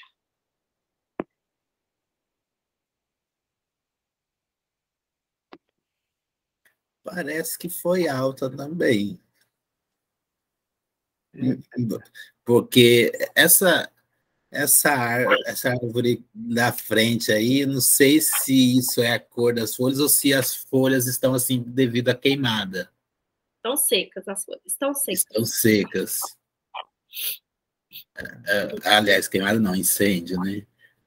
Eu acho que foi baixa severidade e alta intensidade. Tem que analisar os dois. Em termos de severidade e intensidade. Em termos de severidade, vocês acham que ela perdeu biomassa? Não, em termos de severidade, parece ter sido baixo, né? Mas perdeu biomassa? Vocês acham que ela perdeu biomassa? Concordo com o Denis, acho que ela perdeu um pouco de biomassa, mas ficou no solo e nas folhas, a biomassa ficou presente, Sim. mesmo que danificada, né? Sim. Então teve um nível aí de severidade, né? Sim. E a intensidade? Tem muito material combustível queimado? Que entrou em ignição? Cinza? Não, tem menor material Comparado ao ar? Ao ar.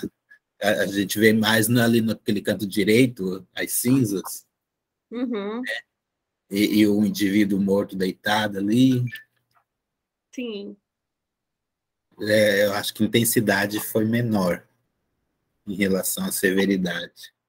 Exatamente. Aqui a gente poderia dizer que a severidade desse foi maior do que esse, mas aqui ainda houve um impacto da severidade, porque perdeu ali um pouco da biomassa. E a gente não sabe se essas árvores morreram mesmo, né? Então é a questão do tempo, para a gente ver se ela morreu mesmo, ou se ela só queimou as folhas. Mas houve um impactozinho aqui da severidade, né? Sim. Mas e agora o último? O que é que vocês acham, então? O último teve alta ou baixa severidade do fogo? O último parece ser baixo nos dois casos, né? Exatamente. Porque não tem muito material combustível aqui, que entrou em ignição, a vegetação está verde, está com a biomassa ok, tem alguns pontos que estão secos, mas não muda tanto, então, mais ou menos isso, a gente seria uma avaliação que a gente faz na vegetação, manualmente, né, em campo, ou através de imagem de satélite. Mas, assim, esse exercício aqui é mais para vocês tá dessa questão, né? Que confunde muito. O fogo foi muito intenso, aí muitas vezes confunde que esse cálculo de intensidade. Eu sempre fico muito confusa quando eu vejo reportagem ou algum artigo. Você não sabe se a pessoa está falando de intensidade. Sabe que é intensidade de severidade ou a intensidade o cálculo, né? E isso fica muito confuso. Então, é bom sempre deixar bem claro o que você está falando.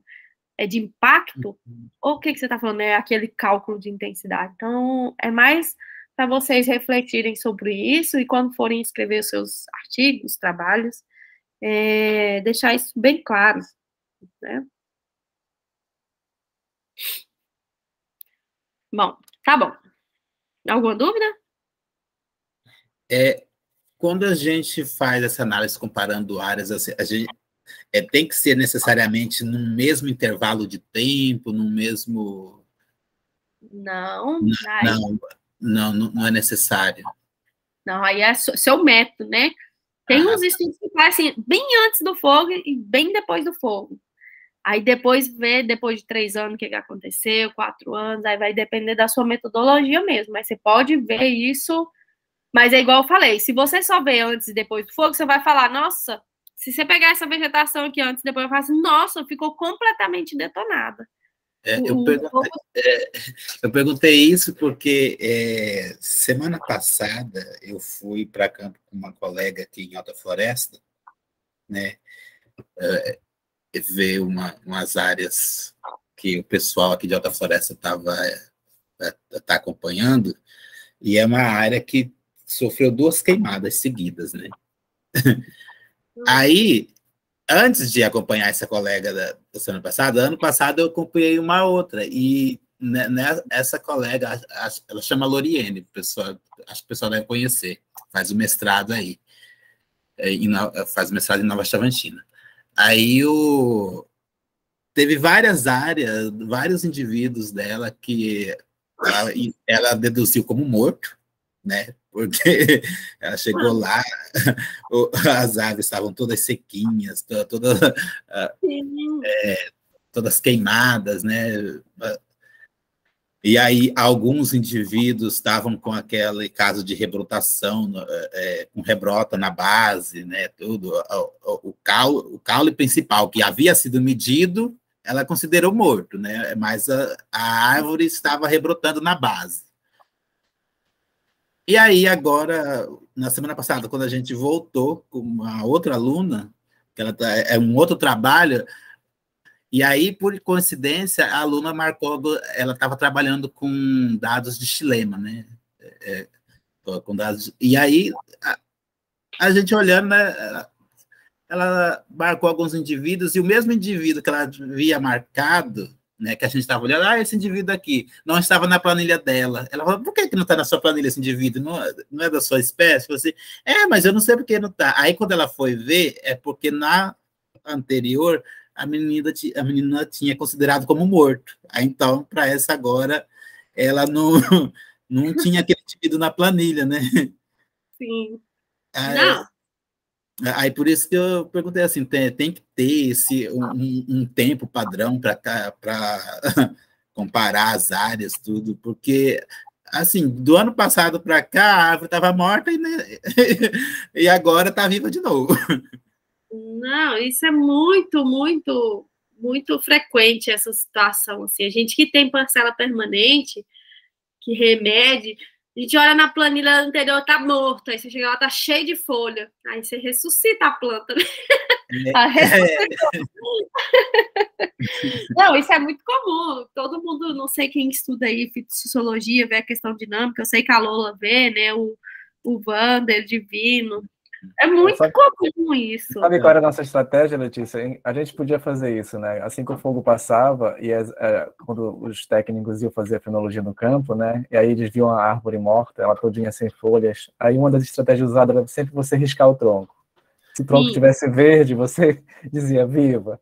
Aí eles chegavam na próxima coleta, riscava o tronco, ele já tinha... Então, mas aí é que tá, porque eu acho que deve ter alguma diferença, porque ela ficava riscando, ela tirava a casca e falava assim, nossa, mas tá tudo seco por dentro. Mas em alguma parte do tronco deve ter alguma alguma parte viável ali que...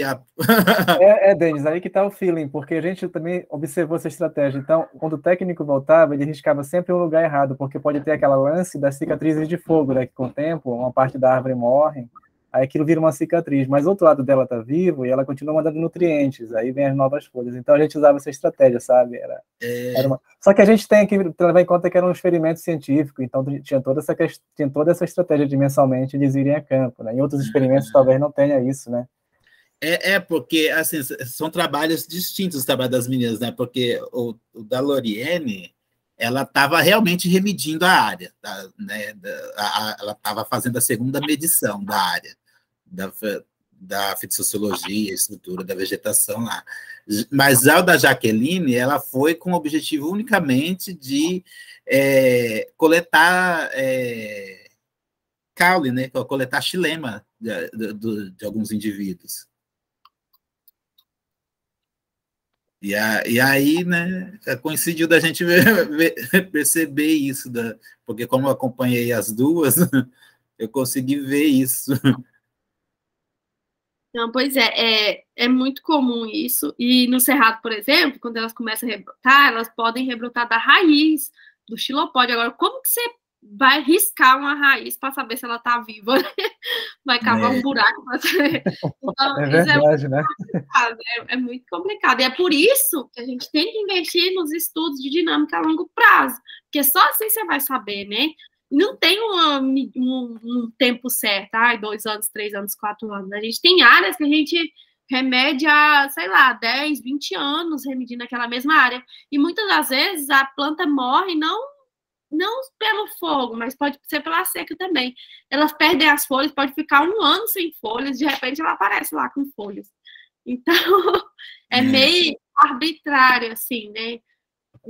Tem que estudar no mínimo, eu acredito, 4 anos, depois que ele passa um fogo, no mínimo 4 anos tem que ser estudado para ver. A gente tem um trabalho também de rebrota, divino também, que mostra tem um gráfico de transição, né? No início, a gente acha que as plantas estão todas vivas. Só que quando você vai no segundo ano depois do queima, você vê que a metade delas morrem passa o fogo, ela não morreu. Mas passa um tempo depois do fogo, ela morre, né? Ela vai perdendo a força. E aí, como que você avalia isso? Rebrota é o último suspiro de vida que a planta dá. Isso, ela ainda tenta ali e está se recuperando, mas ela não consegue, ela morre depois de 1 ano, 2 anos. E isso é muito comum também nos experimentos, né, do Vanderlei, do Divino lá na Tanguru, que a mortalidade dessas aves não é feita ali na hora do fogo. No cerrado morre muito na hora do fogo. Só que na floresta eu vejo que essa mortalidade é mais ao longo do tempo. Mesmo que parou de passar fogo, ainda vai ocorrendo a mortalidade, impacto daquele fogo de 3 anos atrás, 2 anos atrás, né? Sim. Então, o justo, o certo é ficar remedindo essas áreas, dar valor a essas áreas de parcelas permanentes, sempre colocar plaquinha também, né, para você saber que é aquele indivíduo ou não. Isso é super importante para os estudos.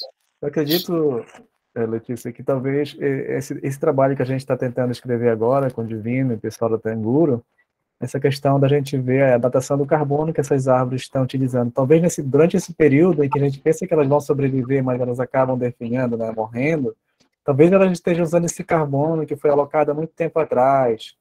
Aí chega um momento que não tem condições mais, né? Mas acho que são novos estudos, porque a gente não chegou a fazer, como eu falei ontem, na aula do Divino, nós não chegamos a coletar material na parcela que sofreu incêndio de 3 em 3 anos, né? Mas quem sabe essas árvores não estão alocando esse carbono que já estava retido há muito tempo, né? Aí chega um momento que não tem condições, ela não consegue mais, aí não tem mais toda a estrutura do dossel para produzir através da fotossíntese, aí ela acaba de vez morrendo, né? Tá super interessante, Wanda. Nossa, muito importante isso aí. Como que faz? É caro para fazer isso? A gente tem no IPAN, eu acho, não sei se a Unemat tem também esse convênio com o Max Planck lá, que a gente tem a pesquisadora, a Susan Trumbor, eu acho que talvez você conheça já, o Divino e o Ed conheça, não sei se algum colega da turma conhece, e ela tem as torres de fluxo na Tanguru e em outras regiões do país. Então, lá no Max Planck, na Alemanha, eles conseguem, a gente coleta o material, por exemplo, eu coletei raízes, né? A gente, aí eu mandei, ela pegou esse material, levou, lá eles têm todo um laboratório preparado, eles fazem a datação do carbono.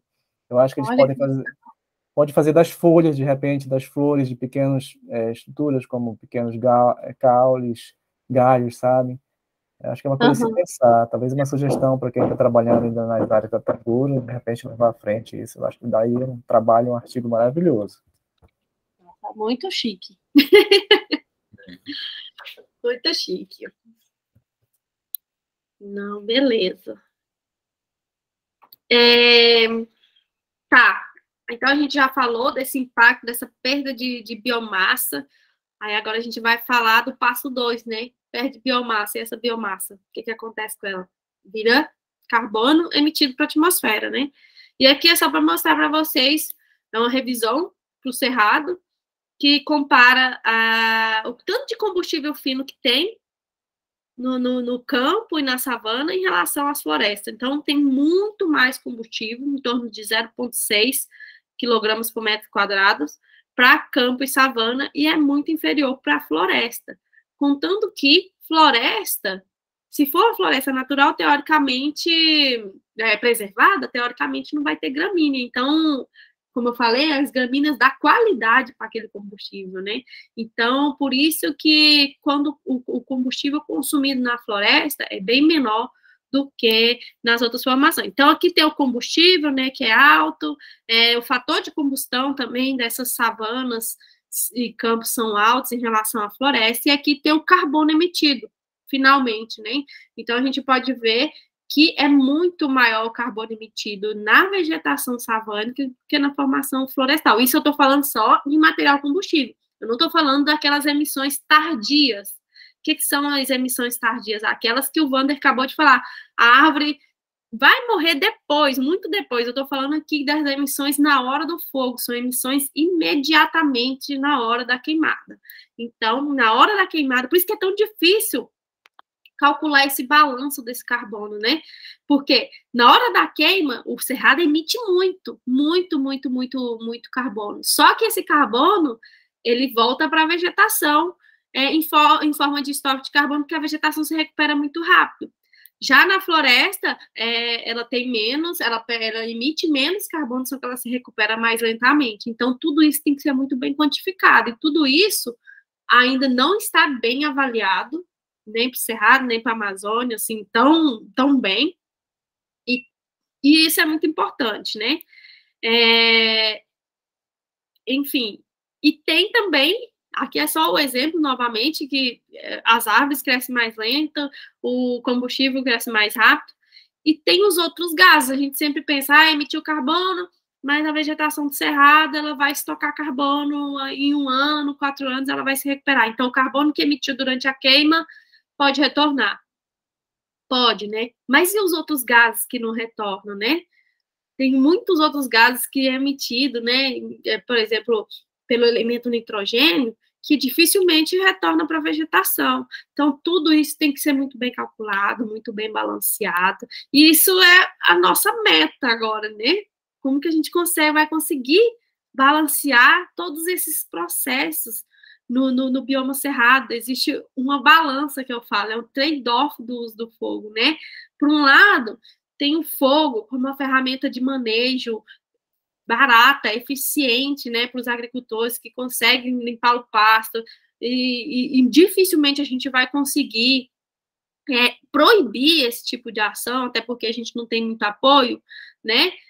Tem também as savanas. Opa! Voltou aqui. Ai, gente, o que aconteceu?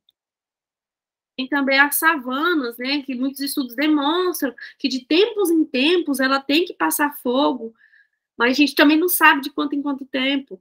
Tem a fauna também, que é beneficiada pela ocorrência de fogo, que passa o fogo, libera mais nutrientes no solo, né, libera mais, ocorre maior disponibilidade de alimentos, a fauna consegue enxergar melhor as sementes, né, ela consegue visualizar e se beneficiar daquele aumento de recursos. Mas, por outro lado, tem a questão das emissões, não só de carbono, como eu falei, tem a questão das florestas, que são sensíveis à ocorrência de fogo, tem a questão da fauna também, que não consegue refúgios durante uma queimada de grande propagação, de grande extensão. Então, tudo isso tem que ser muito bem pesado para a gente conseguir definir qualquer tipo de estratégia de manejo do fogo e conseguir mitigar aí esses impactos do fogo no cerrado e nos outros biomas, né? Tem também a questão voltada aqui na savana, que eu já falei, da frequência do fogo. Se tem muito fogo, se o fogo é muito frequente, aumenta muito as gramíneas, inclusive gramíneas invasoras, como, por exemplo, o capim-gordura, que ele, quando passa o fogo, ele tem um alto potencial de ignição e de propagação, então esses ambientes vão ficando altamente inflamáveis. E tem também as teorias que a exclusão do fogo também deixa a paisagem mais homogeneizada, diminui a diversidade. Só que todas essas teorias, a gente não tem uma regrinha de bolo, né? A gente não sabe falar, é de 5 em 5 anos tem que queimar. Não, o fogo não pode ser excluído por mais de 10 anos. A gente não tem essa informação. E todos esses estudos que virão, quem sabe a gente um dia consiga definir. Mas como vocês viram, é muito complexo. E a gente precisa colocar tudo dentro da sua caixinha e conseguir definir melhor essas informações. E não generalizar, como eu mostrei no primeiro slide. O Cerrado, o que vocês acham ainda? Que o Cerrado é resiliente? Será que é resiliente assim? De quanto tempo você está falando a resiliência dele? Quanto tempo que ele vai se recuperar, você sabe? Não sei, não. Então, você não pode falar que o Cerrado é resiliente assim. Tem que falar escala de estudo, qual extrato vegetal você está falando, de qual bioma que você está falando. Então, tudo isso tem que estar muito claro, muito bem descrito, para a gente não mandar informações errôneas, né, para a mídia, por exemplo, para elas usarem contra nós, como o ano passado, que o Pantanal estava pegando fogo, só saía na mídia assim, está pegando fogo, mas o Cerrado é resiliente, o Pantanal é resiliente, não tem problema pegar fogo. É natural a ocorrência de fogo. Então, para a gente não ter que lidar com esse tipo de ameaça aí aos nossos ecossistemas. Bom, então, em resumo, a gente falou, né, tudo do comportamento do fogo, falou dos preditores, né, que são da vegetação e da atmosfera, e como isso vai estar afetando o seu comportamento, a sua grande ocorrência, e também falamos dos efeitos, né, sobre a atmosfera, que são as emissões de carbono, dos outros gases, e como isso também vai afetar novamente o comportamento do fogo, porque esse clima vai ficar mais quente, né, mais seco, com o efeito estufa, e tem a questão que afeta a vegetação aumenta mais a quantidade de gramíneas, essas gramíneas são preditores do comportamento do fogo, porque são fontes de combustão. Bom, eu falei várias vezes, repeti várias vezes, tomara que vocês consigam compreender bem essa questão, esses feedbacks, esse ciclo aqui sistêmico do fogo. E aqui eu já estou quase finalizando. Esse aqui é mais um exercício, eu adoro esse exercício, gente. Essas fotos aqui eu tirei lá na Chapada dos Veadeiros. Ela foi realizada em janeiro de 2022 pelo PF Fogo, foi uma queimada que ocorreu lá na Chapada dos Veadeiros, né, em 2022, pelo PF Fogo e o ICMBio, para fins de manejo e conservação. Então, baseado nessas fotos e nesse enunciado, eu quero que vocês me respondam essas questões aqui. Primeiro, o que vocês acham? Qual o tipo de queimada que ocorreu nessa área? Vocês acham que foi uma queimada controlada? Uma queimada acidental, prescrita ou intencional e por quê?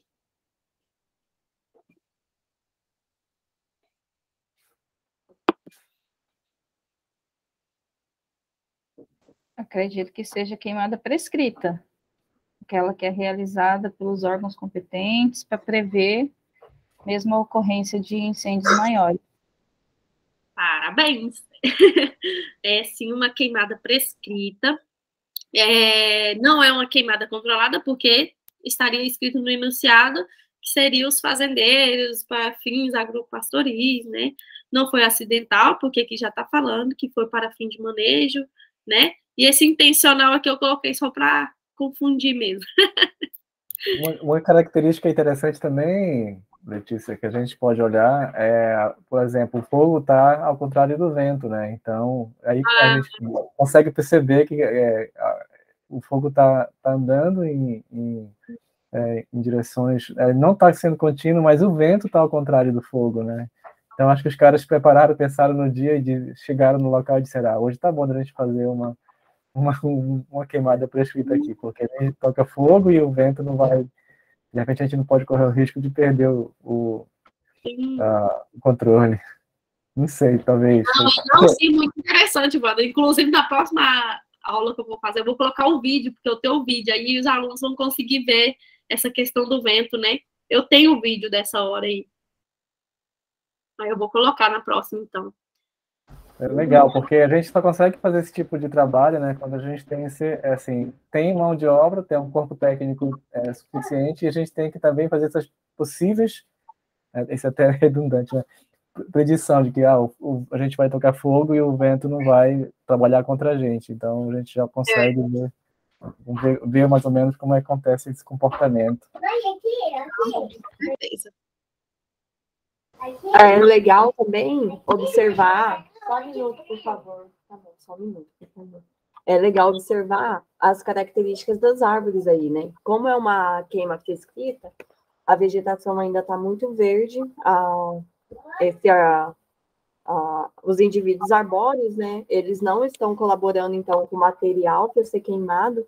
E nessa imagem do meio, a gente vê um indivíduo mais baixo e a gente percebe que ele não foi afetado, porque a biomassa ali das gramíneas ainda não era o suficiente para deixar essa labareda de uma forma que prejudicasse muito os indivíduos arbóreos, né? Uhum. Adiantou minha pergunta, mas tudo bem. Só um minutinho, agora a gente já vai chegar nessa parte. Segunda pergunta, qual o tipo de queimada de acordo com o período do ano? Vocês acham que é uma queimada modal, precoce, tardia ou antecipada?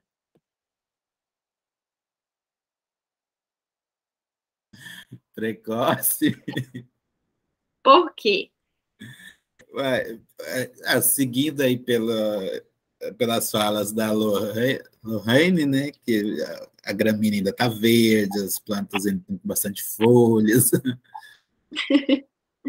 Tá certo. Parabéns, tirou 10.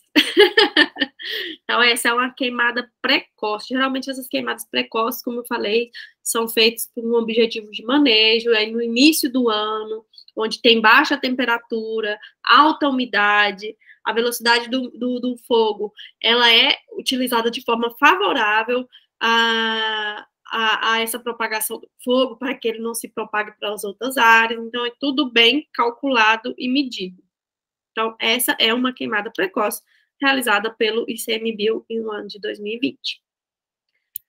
Mais uma pergunta. O que é que vocês acham? Qual o grau de severidade e intensidade dessas áreas? Alta ou baixa intensidade, alta ou baixa severidade? Qual que vocês acham? Olhando o combustível, olhando a perda de biomassa, tudo aquilo que eu expliquei.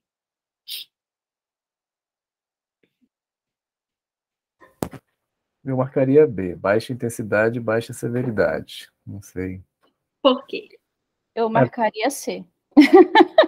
Alta intensidade, baixa severidade. Do meu ponto de vista, queimou o material combustível que tinha disponível, por isso alta intensidade, mas agrediu menos, né, devido à época do ano e a questão da umidade, com baixa severidade. Não sei. Quem mais? Eu concordo, acho que letra C mesmo. Eu concordo com a Viviane também. Também concordo. Então, não está totalmente errado, porque realmente essa foto aqui demonstra que queimou bem o material combustível, mas quando vocês olham aqui, ó, não queimou completamente, nem aqui, nem aqui, nem aqui. Então, quando a gente olha no geral, a média, que a gente é biólogo, ecólogo, né, a gente tem que pensar na média. Esse fogo foi um fogo de baixa intensidade, porque queimou pouco o material combustível, queimou ali superficialmente, mas ainda deixou algumas ilhas, né, de vegetação sem queimar. Essa foto aqui, ó, se a gente pensar nessa foto aqui, a gente pode dizer sim, foi um incêndio de alta intensidade. Mas quando a gente olha nessa foto aqui, a gente vê que foi baixa intensidade. Aqui também a gente consegue ver aqui algumas partes bem verdes aqui que não foram queimadas. Mas isso, né, é mais para vocês entenderem um pouco, visualizar e conseguir interpretar uma imagem de queima. Tá bom? Agora, pode pegar a calculadora, celular, que agora a gente vai calcular a intensidade e o calor liberado nessa área queimada. E eu vou dar uns minutinhos para vocês aí pensar nessa questão. O que aconteceu lá nesse dia que a gente colocou fogo? A velocidade do fogo lá estava 0,12 metros por segundo. A gente foi lá e coletou o combustível e viu que ele pesava 0,67.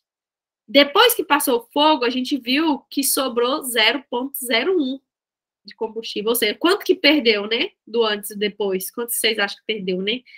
Então, e o calor liberado da combustão para a savana, né? 15.500. E para a floresta é 20 mil, né? Então, aqui está a fórmula.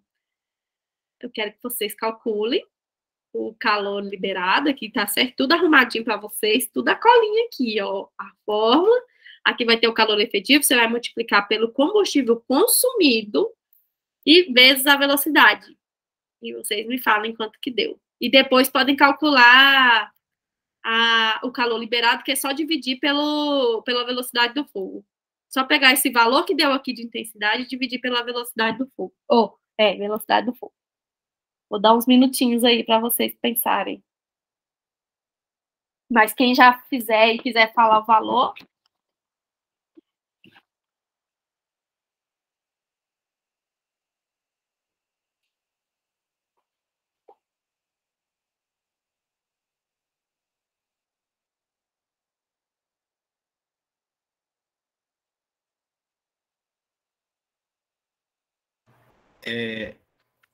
Eu fiz aqui, meu Deus,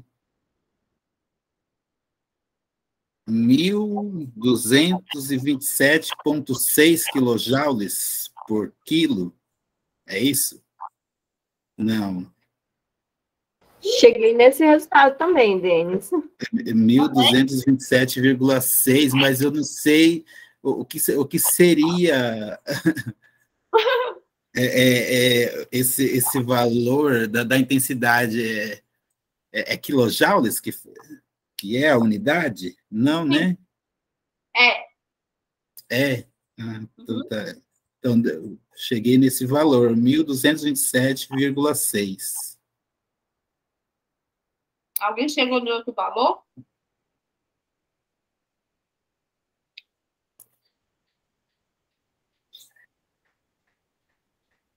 Então, eu cheguei, só confirmando aqui, 10.385, mas o que eu não entendi é que o I multiplica pela velocidade e o H ele divide pela velocidade de novo. Não, vamos fazer só o de intensidade. Vamos fazer tá. Intensidade primeiro, depois a gente fala de calor. Então é 1.246,2 que eu achei. Valor diferente. Será por que vocês fizeram diferente? O que está dando diferente? Eu fiz aquela subtração lá do combustível antes e depois. Sim.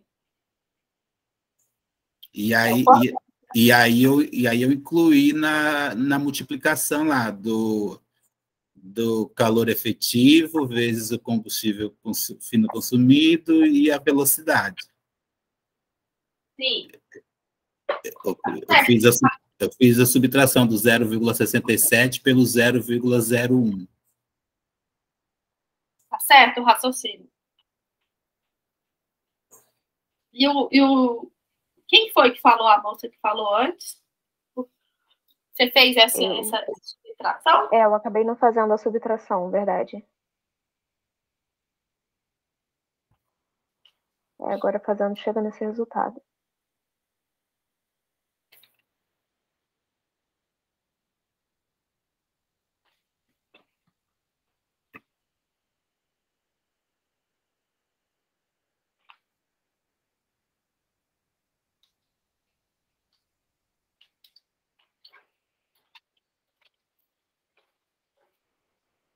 E os outros? Conseguiram? Lola? Wander? O meu resultado ficou igual ao do Denis. Quanto deu? Agora eu fechei a calculadora, mas é 12 alguma coisa. 12? Isso tudo? Não, não é 12. Não, peraí. Eu não sei onde está a minha casa decimal. Eu vou fazer de novo rápido. Meu Deus, você matou o cerrado aí. Essa queimada não foi de baixa intensidade. Então, Foi esse aí que o meu deu também, esse que a Maria Gabriela colocou aí no chat. deu quanto? 12? Ou 1.227 que você falou? Isso. Foi 1.227,6. Sim. 1.000 para 12 mil tá muito, né? E... O meu também deu isso.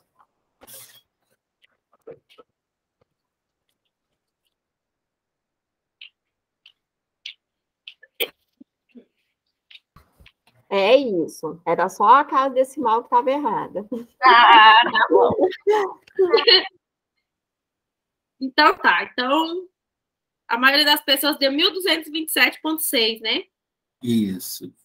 E aí, agora a gente vai transformar em calor, divide por... pega esse valor que deu e divide por 0,12. Ah, sim. Aí vai dar um valor bem maior, né? 10 pontos. 10,23. Isso. Isso. Então, a resposta está aí, né? Essa intensidade do fogo foi de 1.227,6 quilojoules por metro por segundo. Já o calor liberado deu 10.230 quilojoules por metro quadrado. Quilojoules por metro segundo. É.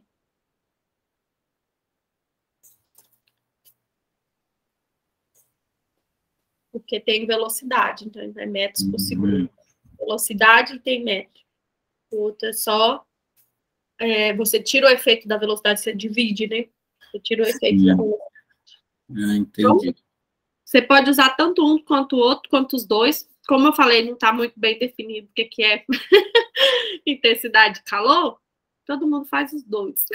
Mas a gente não é todo mundo, né? A gente pode escolher um ou outro.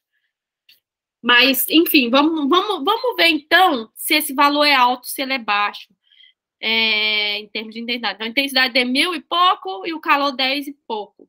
Essa aqui é uma revisão de velocidade do fogo, no caso aqui, né? Aqui tem a intensidade, então a revisão tem esses rosas, são os campos, as florestas estão aqui em verde e as savanas em azul, né? A intensidade do fogo no cerrado, nessa revisão, pode variar até 16.000 até 0 de intensidade, né? E a gente encontrou o quê? 1.000. A gente encontrou bem aqui nessa estrelinha, né? Ou seja, a intensidade dessa queimada aqui nesse dia foi baixa, né? Foi baixa intensidade. Quando a gente pensa assim que o cerrado pode ter uma intensidade até de 14.000, o nosso resultado que a gente encontrou foi de 1.000 e pouquinho, né? Então ele estaria bem aqui nessa estrelinha. Então estaria ali um pouquinho superior das florestas, mas estaria ali queimando um pouquinho da vegetação. Aí eu coloquei só a velocidade aqui para mostrar que o fogo também estava uma velocidade amena. Que a velocidade do fogo pode chegar até 1,4 metros por segundo. Nesses experimentos aqui de queima. Eu não estou falando de queima acidental, incêndio. Estou falando de queimada, né? Esses são todos os experimentos que já teve no Cerrado de queimada prescrita, né, para fins de pesquisa, que são os experimentos da professora Heloísa, os experimentos da Tanguro estão aqui, os experimentos da Giselda, Durigan, da Alessandra Fidelis, todos os experimentos de queimadas estão aqui nesse gráfico. E aqui, só para mostrar, o nosso calor liberado deu 10 mil também, né? 10 mil e pouquinho. Então, ele estaria bem aqui intermediariamente, o calor liberado. Né? Que a gente sabe que no Cerrado pode chegar a 18 mil de calor liberado até zero, né? Então, a gente estaria intermediário. Então, a gente pode concluir que essa queimada foi amena, né? Não foi tão severa. Talvez ela consiga conter o fogo que poderia ter vindo em setembro, né? Mas tudo isso tem que ser avaliado. E muito bem avaliado, na verdade, né? Alguma dúvida até aqui? Eu queria fazer uma pergunta, nada a ver com as contas e com o que a gente falou, mas como bióloga eu fico preocupada. Tem algum manejo de fauna para essas queimadas prescritas? Como que funciona a questão da fauna? Então, quando a queimada é prescrita, ela é numa área pequena, né? E aí, nessa área pequena, teoricamente, dá para os animais se refugiarem ou fugirem. A Viviane tocou no assunto que eu ia entrar também, como é que a fauna entra na conta, né? Sim. O que é super importante. Eu acho assim, essa é a minha opinião, gente, não é artigo, não é nada assim. Tá tendo muitas estratégias de manejo, só que a maioria delas estão focadas assim, vai pegar fogo ou não vai pegar fogo. Mas a fauna está sendo muito esquecida. Essa questão das emissões de carbono também está sendo esquecida. Carbono não, de outros gases, né? Eles falam, não, o Cerrado recupera o carbono que libera, mas e os outros gases que não retornam para a vegetação em forma de estoque de carbono, igual o carbono, né? Tem muitos gaps ainda aí a questão do manejo. Então, os dois pontos principais que eu vejo que eles precisam avançar nessa balancinha, né, de não impactar o meio ambiente, é ver como que isso está impactando a fauna e como isso vai impactar as emissões de outros gases que não CO2. Essas são as duas principais coisas que eu acho que o rumo do MIF deveria seguir. Sim. Oi, Letícia. Oi, pessoal, tudo bom? Só uma contribuição aí nessa discussão, né? Eu concordo, eu acho que tem um gap bem grande aí, mas eu lembro de ter participado de uma das reuniões do CNPq, né, associado a um edital do Prévio Fogo, e de uma apresentação, né? Eu acho que até alguém da UNB apresentando a questão de fauna, né? E muito fazendo o diagnóstico, resultado diagnóstico da fauna impactada pelo fogo nessas áreas manejadas, assim. E é bem interessante o registro de indivíduos, né, da fauna que é realmente imediatamente, pelo menos, né, afetada pelo fogo, é baixo, assim. E esse pesquisador mostrou algumas estratégias super interessantes tanto de escape quanto, né, de afugentamento ou dos indivíduos se esconderem, por exemplo, em tocas, em diversos locais, enquanto o fogo passa. E logo depois, né, esse monte de indivíduos já sai daqueles locais e já está circulando e tal. Enfim, parece que o registro de indivíduos, né, para os principais grupos, pelo menos, diretamente afetado pelo fogo, no caso do Cerrado, fogo de baixa intensidade manejado, é bem baixo, né? Agora, a gente sabe que, de vez em quando, ocorre, né, esses incêndios em grande escala. Teve algumas coisas bem catastróficas, assim, né? Por exemplo, como ocorreu no Pantanal, alguns parques nacionais também, né, que queimaram mais da metade e tal, e realmente existe ali um gap de o quanto a gente entende esse impacto sobre a fauna ou não, né? Reforçando aí essa ideia de que realmente precisa melhorar a atenção sobre isso. Teve também aquele incêndio do Parque das Emas, eles estimaram que milhares de tamanduá-bandeira morreram também, né? Foram muitos tamanduá-bandeira. Eu lembro que eu trabalhei lá um ano, eu fiquei lá um ano, eu nunca vi um tamanduá-bandeira em Emas. O impacto, assim, foi bem, bem gigantesco mesmo. Isso precisa ser muito bem estudado. Quem aí é da fauna, da zoologia, é uma grande chance aí de pesquisa e de grande potencial, né?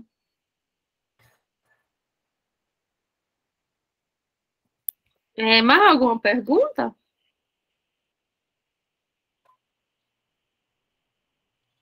Eu deixei aqui alguns arquivos, não sei se vocês tiverem interesse, eu posso mandar, são todos livros em PDF que eu tenho. Esse livro aqui é muito bom, do Victor, e ele tem todas essas nossas aulas, acho que o Divino está usando ele, o Ed está usando, né? Esse livro é muito bom. Eles falam de todos os aspectos do fogo, né, nível mundial, né, no caso. E também tem o livro aqui da professora Heloísa Miranda, que reúne tudo que ela já viu no experimento dela de queimadas. Ele diz que é o maior experimento da América Latina em termo temporal, né? Ela fez várias queimadas prescritas e viu o impacto nos diferentes estratos vegetais. Tem também impacto sobre os animais, né? Tem vários estudos legais nesse livro. Então, se vocês quiserem, eu posso passar toda essa bibliografia. Eu quero, Letícia. Também. Passo o link, aí eu passo no link para vocês todos no WhatsApp. Mas e aí, gente? Alguma dúvida? Alguma crítica? Falei rápido. Eu tossi muito. Ai, gente, esse corona tá acabando comigo, misericórdia. Professora, apaixonei na apresentação, porque os slides estavam impecáveis, assim. Parabéns. Eu fiquei muito curioso como é que você faz esses links, de puxar um slide do outro dentro do próprio slide. Assim. Não, é facinho, é uma funçãozinha no PowerPoint que coloca zoom. É muito fácil. Gente, tem que fuçar mais o PowerPoint. Chama zoom de slide. É fácil. Quero aproveitar e parabenizar, Letícia. Parabéns. Tu és uma excelente professora. Uhum. Eu aprendi pra caramba sobre Cerrado, né? Apesar de eu ter morado muito tempo no Mato Grosso, foram 8 anos que morei, mas assim, o meu foco sempre foi na floresta de transição, então não tive muita oportunidade de estudar o Cerrado como vocês tiveram, né? E ter doutorado também, o pessoal que trabalha muito aí em Nova Chavantina. Mas assim, eu sou muito grato, aprendi muita coisa hoje sobre o Cerrado que realmente eu não sabia, apesar de todo esse tempo que morei no Mato Grosso. E parabenizar a disciplina, a matéria em si foi muito gratificante de eu ter participado, porque, nossa, aprendi pra caramba sobre o Cerrado, sobre essa questão da resiliência, né? A gente até então, apesar de todo esse tempo, a gente não deixa de ter aquela coisa, mas o Cerrado ele é resiliente. Hoje tu tiraste essa dúvida, então eu não tenho mais por que ficar falando o tempo todo que o Cerrado é resiliente, né? O Cerrado, a gente tem que falar que o fogo faz parte do Cerrado, mas de uma maneira certa, no tempo certo, né, e nas proporções certas. Obrigado mais uma vez. Vou contar com o link dos livros, quero aprender mais ainda. Eu já mando agora. Devo mandar aqui já para vocês, que não esqueço. Outra coisa, gente, amanhã eu queria ver com vocês se a gente pode começar a aula 10h30. Nossa, surgiu uma reunião super importante amanhã para mim, até 10h30. A gente termina meio-dia. O que vocês acham? Por mim, tudo bem. Por mim também. Tudo certo. Por mim também. A gente tem mais tempo para se preparar para o seminário de sexta, para a tua disciplina. Nossa, Vanderlei, você tirou as palavras que estavam na minha mente.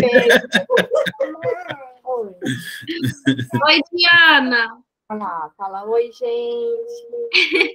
Vou chamar ela para vir aqui. Aí, Letícia, pronto.